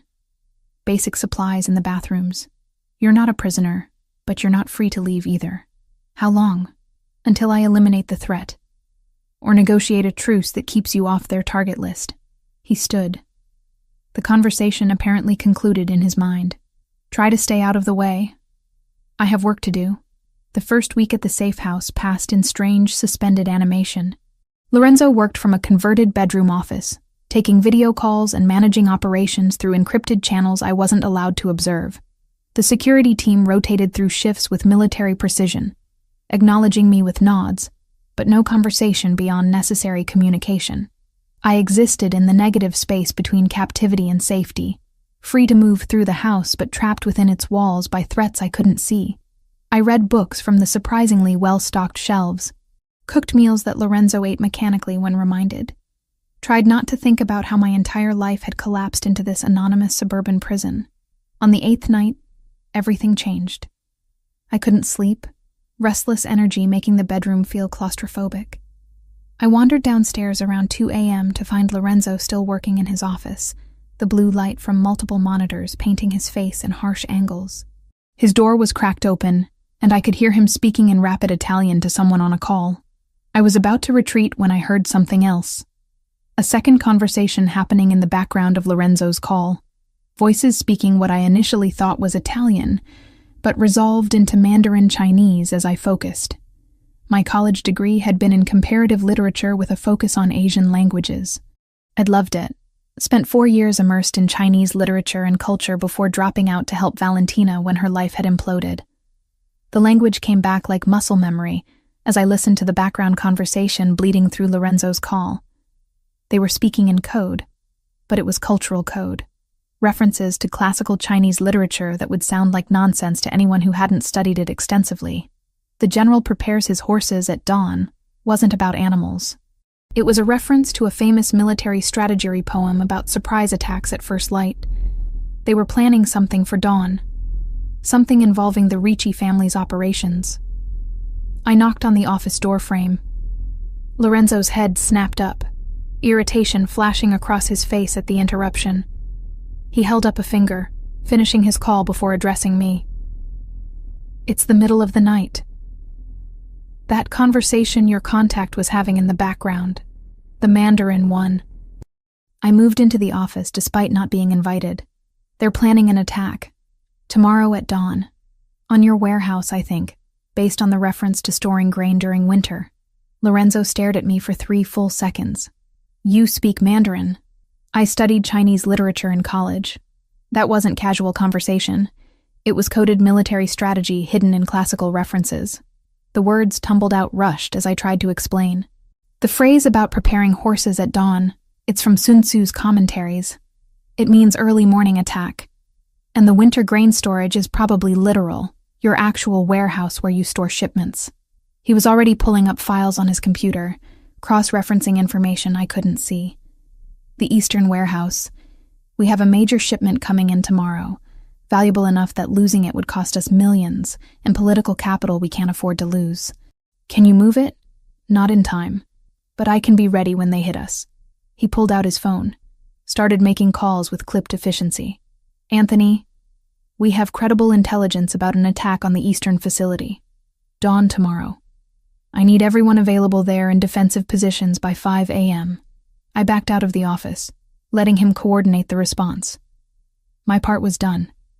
The small contribution I could make toward mitigating the chaos I'd helped create by existing. At dawn, Lorenzo left with half the security team, leaving me under guard with the remainder. The house felt emptier with him gone, more obviously a cage despite the comfortable furnishings. I spent the morning unable to focus on anything, jumping at every sound, wondering if my information had been accurate, or if I'd sent Lorenzo into danger based on half-remembered college courses. He returned at 2 p.m., exhausted, but satisfied. Blood spattered his shirt cuff, but he moved without favoring any injuries, so I assumed it wasn't his. Your intelligence was perfect, he said, accepting the coffee I'd made without being asked. They hit the warehouse at dawn exactly as you predicted. We were waiting. Took them completely by surprise. Anyone hurt? 2 of theirs dead, several injured. We captured 2 of their mid-level people alive, lieutenants who were directing the operation. He drank the coffee in long gulps, needing the caffeine. That gives us leverage for negotiation. Over the next 3 days, Lorenzo orchestrated a truce with cold-blooded precision. The captured lieutenants became bargaining chips in video negotiations I was allowed to observe from just outside the frame. The Triad leadership wanted their people back. Lorenzo wanted guaranteed safety for anyone connected to the Ricci family, including by extension the Moretti sisters. The final video call happened on the 4th day after the warehouse attack. Lorenzo set up his laptop in the living room, positioning himself in the frame with professional precision. Then he gestured for me to join him. Stand here, he instructed, indicating a spot just to his left, close enough to be clearly visible, but slightly behind him, in a position that suggested both protection and ownership. The call connected to show 3 men in an elegant office somewhere I didn't recognize. The one in the center was clearly the leader, older than the others with silver threading his dark hair and eyes that missed nothing. Mr. Ricci, the man said with perfect English and minimal accent, you have something that belongs to us, and you've been trying to take something that belongs to me. Lorenzo's voice carried absolute authority, the tone of someone accustomed to commanding rather than requesting. I'm prepared to return your lieutenants unharmed in exchange for guaranteed cessation of all hostilities toward anyone connected to my family. Connected is a broad term. Then let me be specific. Lorenzo gestured toward me without looking away from the screen. This is Lucia Moretti. She's under my permanent protection. Any action taken against her or her family will be considered an act of war against the Ricci organization. Is that clear enough? The Triad leader's eyes moved to me, assessing and cataloging. The replacement sister. I'd heard rumors you'd been foolish enough to fall for her lies. What I fell for doesn't concern you. What concerns you is that touching her means war. A smile that held no warmth. You replace one Moretti sister with another like they're interchangeable parts. Very pragmatic, Mr. Ricci. I can respect that. Lorenzo's jaw tightened fractionally, but his voice remained controlled. Do we have an agreement? Return our people unharmed by midnight tonight. We'll withdraw all operations targeting your family, including the sisters. The leader leaned back in his chair. But Mr. Ricci, a word of advice. Be careful which ghosts you try to resurrect. Sometimes the replacement is more dangerous than the original. The call ended before Lorenzo could respond. The silence that followed felt weighted, full of things neither of us knew how to say. Lorenzo closed his laptop with deliberate care, then sat without moving for a long moment. "Thank you," I said finally, "for including me in the truce terms. Like I said, pragmatism," but his voice held less edge than it had before. Exhaustion bleeding through the careful control. "You saved lives with that translation. My people. Potentially civilians if the attack had gone differently. That counts for something. It doesn't erase the months of lies." "No." He looked at me directly for the first time since the video call. "It doesn't. But maybe it's a first step toward understanding that you're more than just the lie you were asked to tell. It wasn't forgiveness, wasn't absolution or restored trust, but it was acknowledgement, recognition that I existed as Lucia, separate from the ghost of Valentina. And in that moment, sitting in a safe house living room with coffee going cold on the table between us, it felt like the first honest thing that had passed between us since the day he woke from his coma. The truce with the triad, held through tense negotiations that stretched across the second week at the safe house. Lorenzo worked around the clock, coordinating with Anthony and other family members I heard but never saw, assembling the pieces of a deal that would keep everyone alive. I existed in the margins of that work, present but peripheral. The security team had relaxed fractionally after Lorenzo returned from the warehouse attack unharmed, but the house still felt like a fortress designed to keep the world out, and me contained within. On the third day after providing the translation that had saved the warehouse operation, Lorenzo emerged from his office around dinner time, looking more exhausted than I'd seen since his coma. He found me in the kitchen assembling sandwiches because cooking felt productive when nothing else did. "You don't have to do that," he said, leaning against the counter. "The team handles meals. I needed something to do with my hands." I finished cutting the sandwich and slid the plate toward him. "Turkey and Swiss. There's mustard if you want it." He took the plate without argument, too tired to maintain the careful distance he'd been preserving. We ate in silence for several minutes. The only sound, the quiet hum of the refrigerator and distant voices from the security team's shift change. "The translation you provided," Lorenzo said eventually, setting down his half-eaten sandwich. "The way you decoded their references to classical literature and military strategy. That wasn't something you learned casually. I studied Chinese literature for 4 years in college. Comparative literature with a focus on East Asian cultures." The words came easier than expected, talking about the life I'd abandoned so long ago. I was good at it. My professors said I had a natural ear for linguistic patterns. What happened? Why drop out if you were succeeding? The question I'd been dreading. Not because I didn't want to answer, but because the answer revealed so much about the sister he'd lost and never fully known. Valentina needed help. Her boyfriend at the time got her pregnant and then disappeared when she told him. She was terrified, alone, drowning in medical bills when she miscarried at 4 months. Lorenzo went very still, his sandwich forgotten on the plate. Valentina was pregnant. You didn't know. It wasn't a question. I could see the shock and pain radiating from him in waves. She never told you. We weren't together yet when that happened. We met 2 years ago, but if she was pregnant before that... He ran a hand through his hair. A gesture of frustration I'd learned meant he was processing something difficult.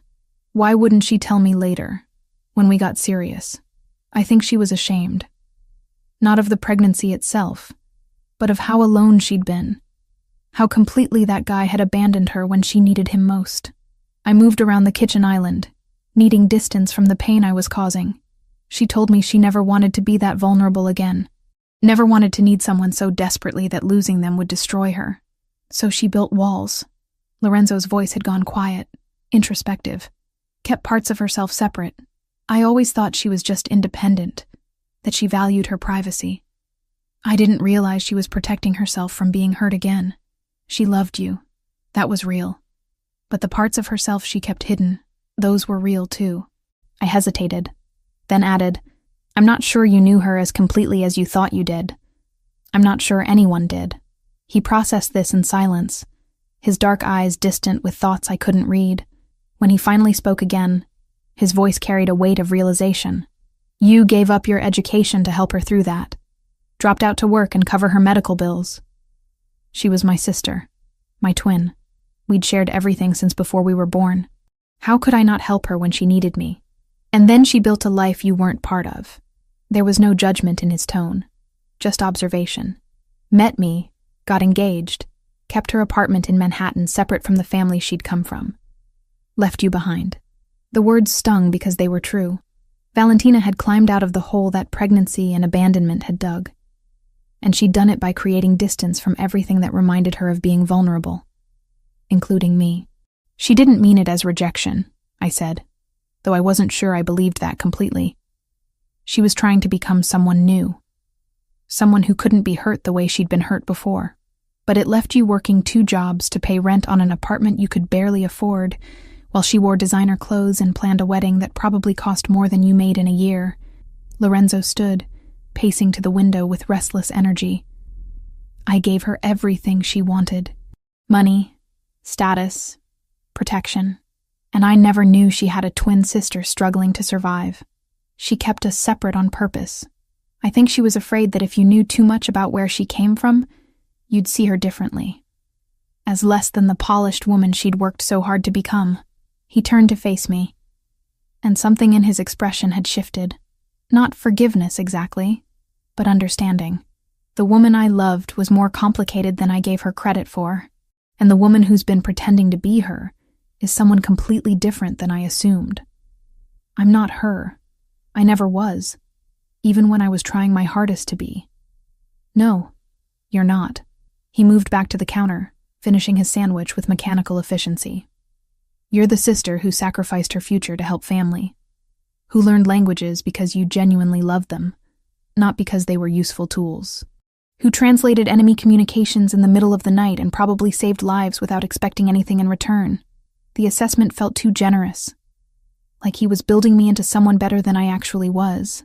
I'm also the person who lied to you for months, who wore your dead fiancé's face and let you believe in something that wasn't real. Yes, you're that too.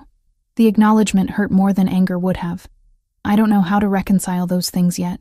The woman who helped me versus the woman who betrayed me. Maybe they're the same person. Maybe they're not. I'm still figuring it out. Over the following weeks, an unexpected pattern emerged. Lorenzo would work in his office for hours, then emerge seeking conversation rather than solitude. We'd talk about inconsequential things at first. Books on the safe house shelves, news from the outside world, the way the security team played cards during their downtime. But gradually, the conversations deepened. 3 weeks into our forced proximity, during a late evening when exhaustion had stripped away our usual defenses, Lorenzo told me about growing up knowing his entire life was predetermined. How his father had died when Lorenzo was 19, thrusting him into leadership before he was ready.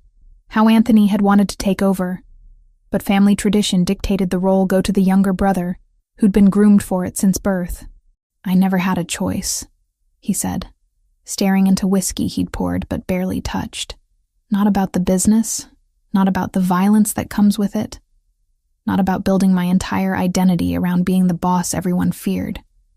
It was just what I was, what I had to be. Did you ever want something different?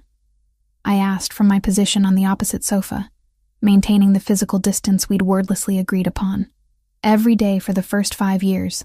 Then I stopped wanting it because wanting things you can't have is torture. He took a small sip of whiskey, grimacing slightly. Valentina understood that, I think. She'd also built herself into someone she had to be rather than someone she wanted to be. That's part of why we worked. We were both performing versions of ourselves that the world demanded. And now I'm tired of performing. 3 months in a coma gives you perspective on what matters and what's just theater. He set down his glass with a soft click against the table. I'm trying to figure out how to be Lorenzo Ricci without the costume. It's harder than it sounds. I shared my own version of the same struggle. Growing up as Valentina's twin, always the quieter one, the less vibrant one. The one people forgot was in the room. How I'd gotten used to being second choice, to taking up less space, to making myself smaller so my sister could shine brighter. She was the sun, and I was the moon, I said, wrapping my hands around the tea I'd made. People only noticed me when she wasn't around to outshine me, and I accepted that as just how things were. Like you accepted being the boss. We both got used to roles that didn't fit quite right, but you fought your way out of that role when you dropped out to help her. That took courage, or stupidity. The line between them is thinner than people think. He smiled at that. A real smile that reached his eyes for the first time since the apartment confrontation. Maybe. But I'm starting to think stupidity motivated by love is just another word for loyalty. The conversation ended there, but something had shifted between us. Not forgiveness, not restored trust, but recognition. We saw each other more clearly than before, stripped of the masks we'd both been wearing for different reasons. On the 25th day at the safe house, Lorenzo appeared in the living room late one night, looking more troubled than usual. I'd been reading, unable to sleep, and looked up at the sound of his footsteps. "I need to visit Valentina's grave," he said, without preamble. "I haven't been since before the accident. Keep putting it off because I don't know what to say to her." He paused, then added, "Would you want to come?" "You don't have to. But if you wanted to say goodbye properly, this would be the chance." The offer surprised me. Including me in something so personal felt like an invitation across the distance he'd been maintaining. Yes, I'd like that. We drove the next morning with 2 security vehicles flanking us, a convoy of protection moving through early traffic toward the cemetery where Valentina had been buried 3 months ago. I'd attended the funeral from a distance, watching from my car as the Ricci family and Valentina's society friends said goodbye to someone they'd thought they knew. The cemetery was exactly what I'd expected. Manicured lawns, marble headstones, the quiet pretension of money extending even into death. Lorenzo led the way to a plot beneath a maple tree, its leaves just starting to turn with the changing season. The headstone was elegant, simple, Valentina Moretti, with dates that bracketed a life too short and more complicated than anyone had realized. Lorenzo stood silent for a long moment, holding white flowers he'd bought along the way. When he finally spoke, it was in Italian, words I understood from my months of desperate study. He was asking forgiveness for not protecting her, for failing to see the attack coming, for surviving when she hadn't.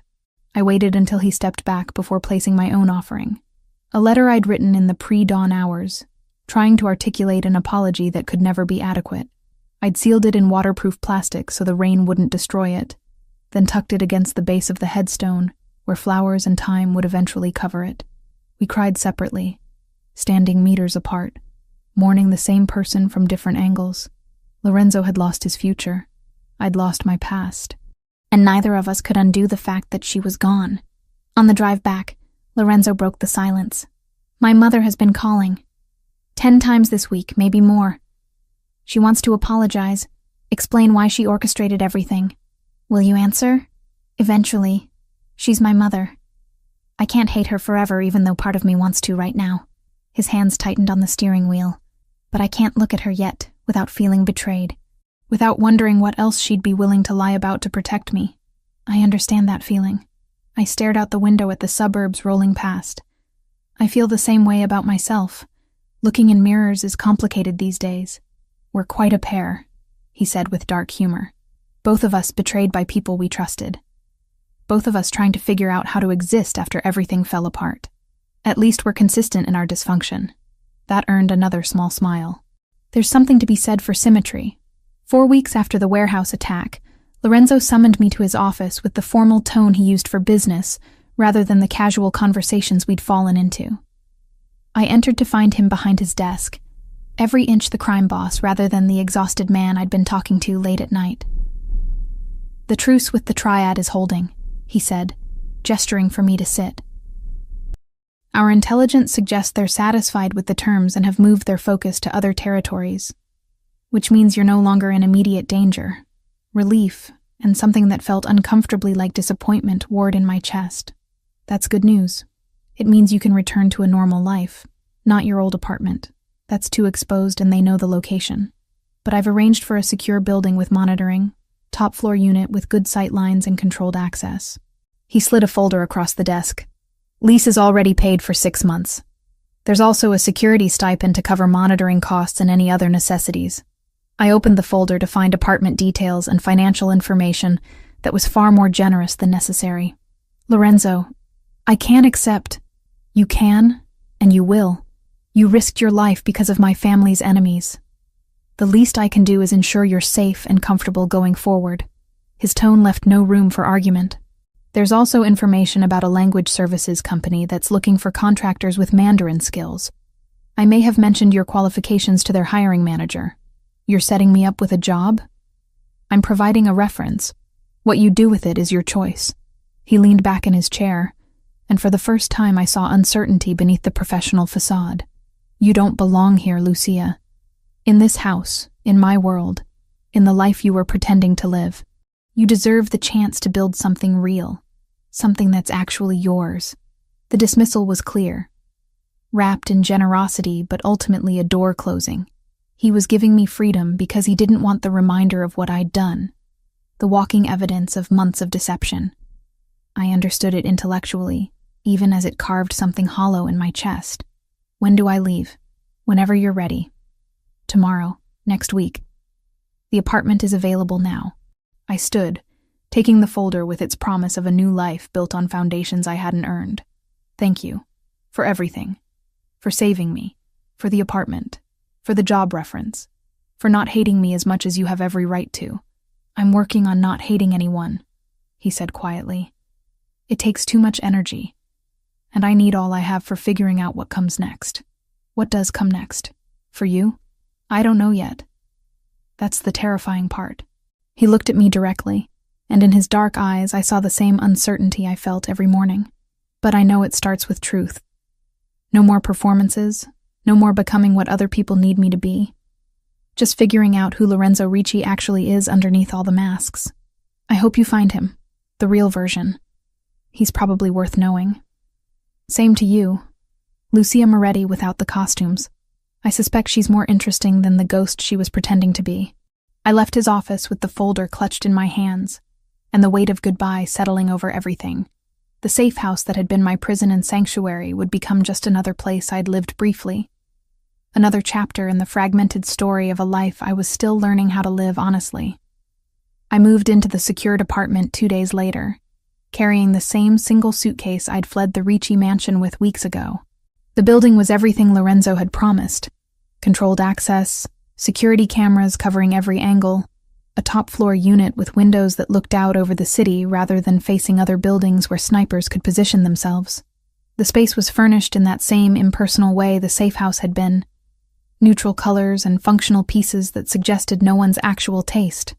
But it was mine. My name on the lease, my key in the lock. My life to rebuild however I chose. I'd taken the folder Lorenzo provided about the language services company, made the call, had an interview that went better than expected when I demonstrated my Mandarin fluency and explained my academic background. They hired me as a contractor within a week.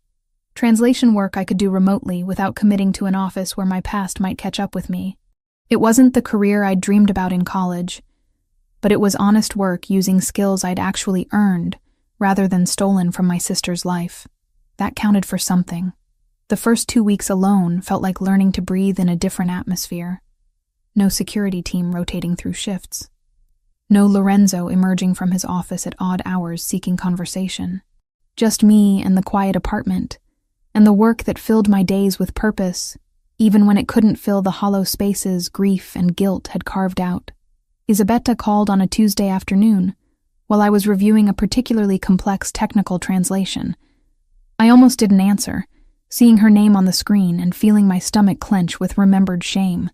But avoiding her forever wasn't possible, and maybe not even what I wanted. Lucia. Her voice came through thick with emotion. Thank you for answering. I wasn't sure you would. I wasn't sure I would either, I admitted, setting aside my work. How are you? Terrible. Better. I don't know. A shaky breath. I'm calling to apologize. Not because it will fix anything, but because you deserve to hear it from me directly. What I asked you to do, what I convinced you was necessary, it was selfish. I prioritized Lorenzo's physical recovery over every other consideration, including the damage it would do to both of you when the truth came out. You were trying to protect your son. I was trying to control an outcome I had no right to control. Her voice broke completely. I thought I could manage the situation, that I could create a safe space for Lorenzo to heal and then reveal the truth gently once he was strong. But I underestimated how long it would take, how complicated the deception would become, how much it would cost everyone involved. I moved to the window, looking out at the city and remembering all the times I'd stood in similar windows at the mansion, wearing Valentina's clothes and pretending to be someone I wasn't. We both made choices we can't undo. We both have to live with what those choices cost. Lorenzo is speaking to me again, Isabetta continued. Not often. Not with the warmth we used to have. But he answers my calls now. Agreed to have dinner last week. We're rebuilding trust one painful conversation at a time. Something in my chest loosened slightly. I'm glad. He needs his family, even when he's angry at them. He needs you too, though he might not realize it yet. Before I could protest, she continued. Not as Valentina's replacement, as Lucia, as the woman who helped him recover, even though she was drowning in guilt the entire time. That person matters, regardless of the lies she was asked to tell. I don't know if he sees it that way. Give him time. Lorenzo processes things slowly, but when he comes to conclusions, they're usually the right ones. She paused, then added softly, I hope you can forgive me, Lucia. Not today necessarily, but someday. I hope we can find a way past what I asked you to do. I thought about it, really thought about whether forgiveness was possible.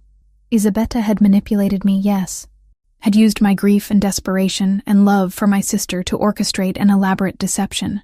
But she'd also been a mother terrified of losing her son, making impossible choices in impossible circumstances. I forgive you, I said, and was surprised to find I meant it. I understand why you did it, even if I wish you hadn't. We were both trying to protect Lorenzo in our own misguided ways.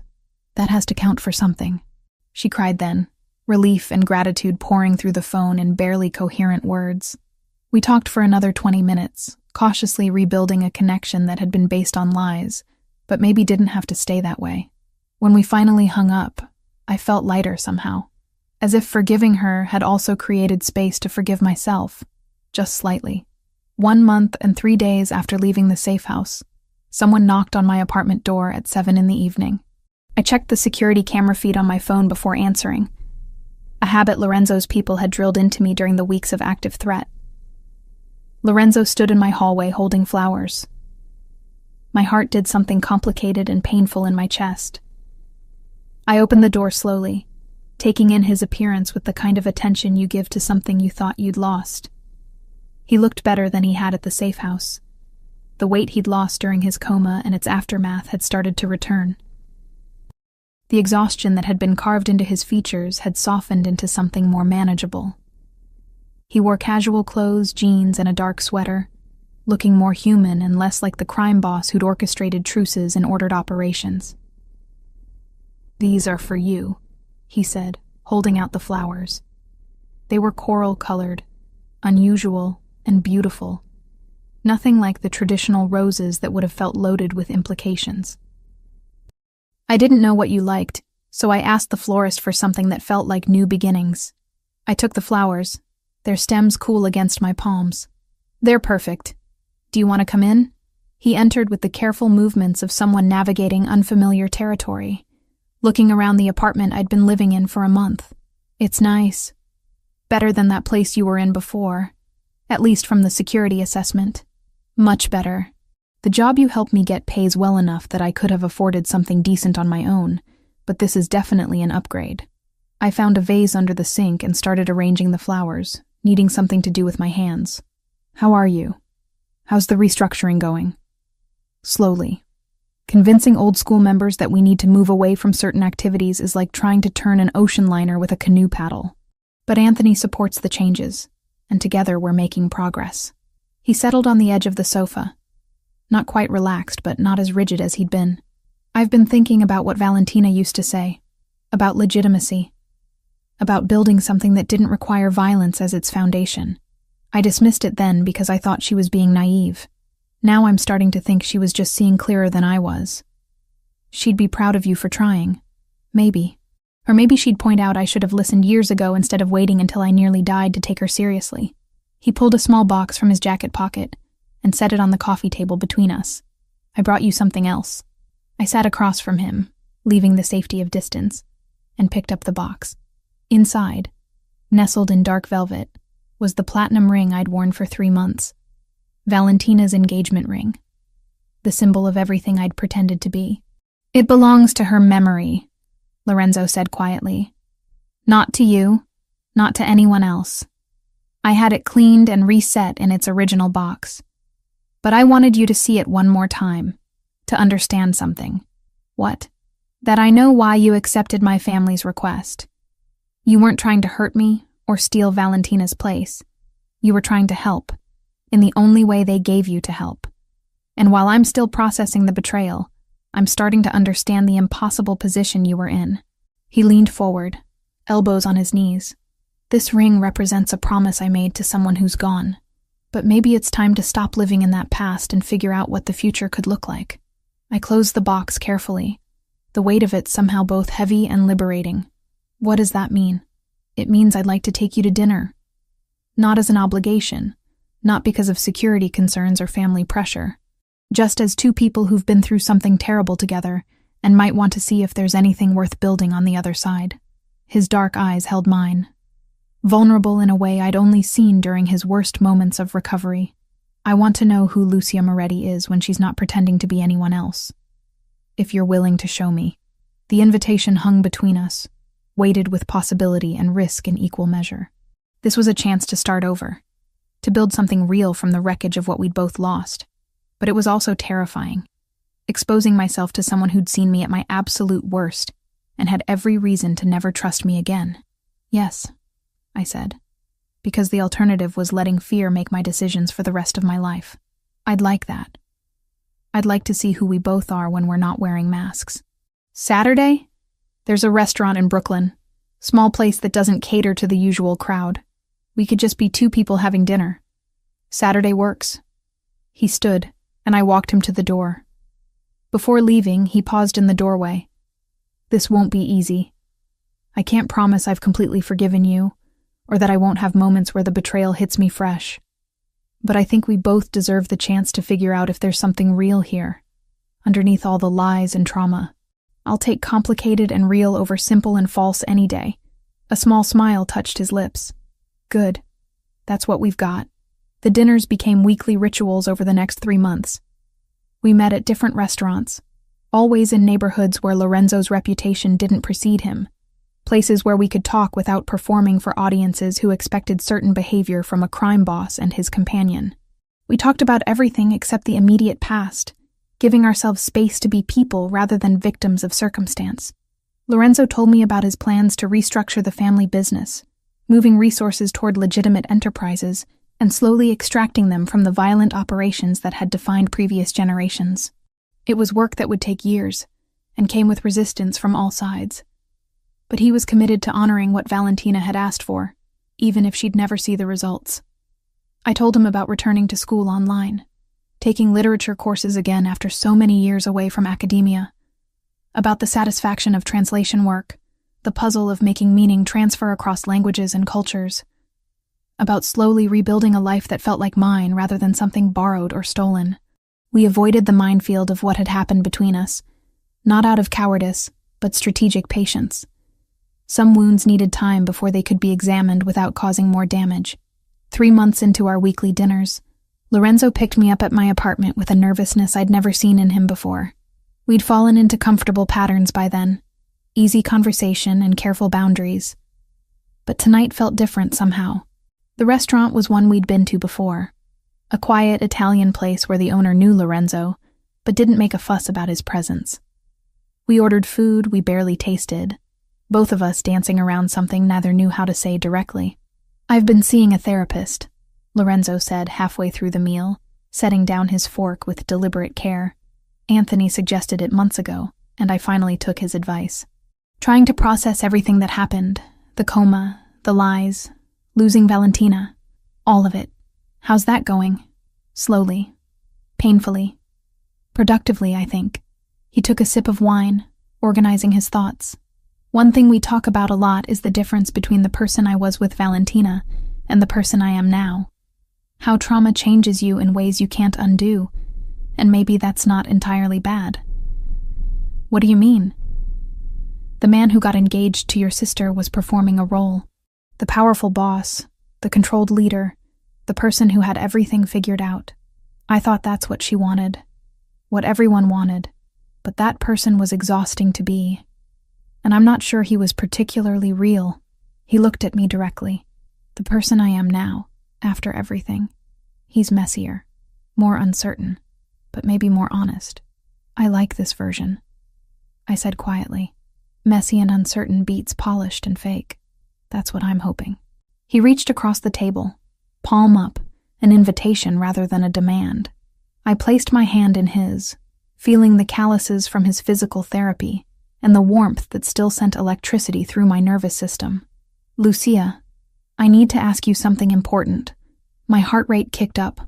Okay, these last 3 months, getting to know you as yourself rather than as Valentina's echo, it's been the most honest thing in my life. You don't perform for me. Don't tell me what you think I want to hear. You just exist as Lucia, with all your complications and flaws and strengths. And he paused, searching for words. It's what I didn't know I needed. Lorenzo, let me finish. His thumb traced circles on the back of my hand. I can't promise I'm completely over what happened. Can't say there won't be moments where I remember the betrayal and feel it fresh. But I'm starting to understand that you were as much a victim of my family's choices as I was. And more importantly, I'm starting to care about who you are separate from all of that. What are you asking? I'm asking if you'd be willing to try this for real. Not dinner as friends, not careful conversations where we avoid the past, but an actual relationship where we figure out together what we could be. His eyes held mine with an intensity that made it hard to breathe. I'm asking if you'll be my girlfriend, not my fiancé, not a replacement for someone I lost. Just Lucia, the woman I'm choosing right now, in this moment, with full knowledge of everything we've been through. The question hung between us, loaded with possibility and risk.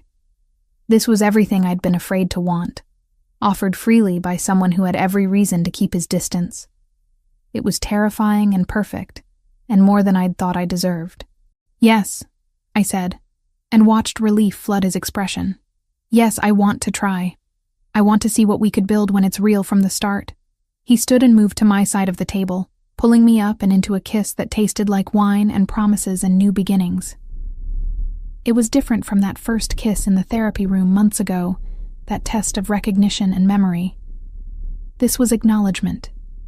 Two people choosing each other with clear eyes and honest intentions. When we pulled apart, both of us were smiling. Not the careful expressions we'd been wearing for months, but genuine joy at taking a risk together. This might be a disaster, I said, resting my forehead against his. Probably. But it'll be our disaster, built on truth instead of lies. I'll take those odds. Our first official date as a couple happened the following weekend. Lorenzo insisted on picking me up properly, bringing more coral flowers, and wearing what he called his attempting to be a normal boyfriend outfit. We went to a movie neither of us could later remember the plot of, too aware of each other's presence to focus on the screen. Afterward, at a diner that served breakfast food 24 hours a day, we ran into Anthony. It wasn't a coincidence, I realized, seeing the way Lorenzo's brother appeared with perfect timing. He'd been informed where we'd be, probably asked to show up as a gesture of family approval. Lucia. Anthony's greeting was formal, but warmer than I'd heard from him before. Good to see you looking well. You too. Thanks for everything. For giving Lorenzo space to figure things out. For not pushing when pushing would have made things worse. He's my brother. Pushing him never works. Anthony settled into the booth across from us, ordering coffee when the waitress appeared. For what it's worth, I think you're good for him. He's different with you. More himself. Less the role everyone expects him to play. That's what I'm hoping for both of us, Lorenzo said, his hand finding mine under the table. Room to be ourselves without the weight of other people's expectations. Speaking of expectations, Mother wanted me to pass along that she'd love to have you both for dinner next week. If you're ready for that. Anthony's tone made it clear the choice was truly theirs, no pressure being applied. She's been working on her own recovery, facing what she did and why. I think seeing you two together, happy, would mean a lot to her. Lorenzo looked at me, the question clear in his eyes. What do you think? I think we're strong enough to handle that, I said, surprising myself with the certainty. and I think she deserves to see that something good came from all the mistakes we all made. We went to that dinner the following Thursday. Isabella cried when she saw us arrive together, holding hands, clearly more than just cordial acquaintances. She'd aged in the months since I'd last seen her in person. The stress of nearly losing her son, and then betraying him, carving new lines into her elegant face. But there was also relief there. Gratitude that her family was slowly healing. The meal was easier than I'd expected. We talked about neutral topics at first, gradually working our way toward harder subjects. Isabella apologized again, this time to both of us together, acknowledging the damage her choices had caused. Lorenzo accepted with more grace than I'd thought possible, explaining that forgiveness was a process, but he was working on it. Anthony made dry jokes that cut tension when it threatened to rise too high. By dessert, we were almost relaxed. 4 people who'd been through trauma together, and were tentatively figuring out how to be family again. 6 months after the day Lorenzo had appeared at my apartment with coral flowers, he asked me to be his girlfriend officially during one of our walks through the park near my building. It was a warm evening, the kind where the city felt almost peaceful, and we'd been discussing his latest success in moving a major portion of the family business into legitimate territory. "We're really doing this," he said, not quite a question. "Building something real on ruins of something false. Yes, we're really doing this. It's terrifying. Completely." I squeezed his hand. "But it's also the most honest thing I've ever done. For the first time in my life, someone sees all of me, knows all the worst things I've done, and still chooses to stay. That's worth being terrified for." "Same," he said simply. "You're worth the fear." We weren't a fairy tale. Lorenzo still ran an empire that operated in moral gray areas I tried not to examine too closely. I still carried the weight of months spent living a lie. Guilt that woke me some nights with Valentina's face behind my eyelids. We both had scars that would never fully heal, damage that marked us permanently. But we were real, finally, completely, undeniably real.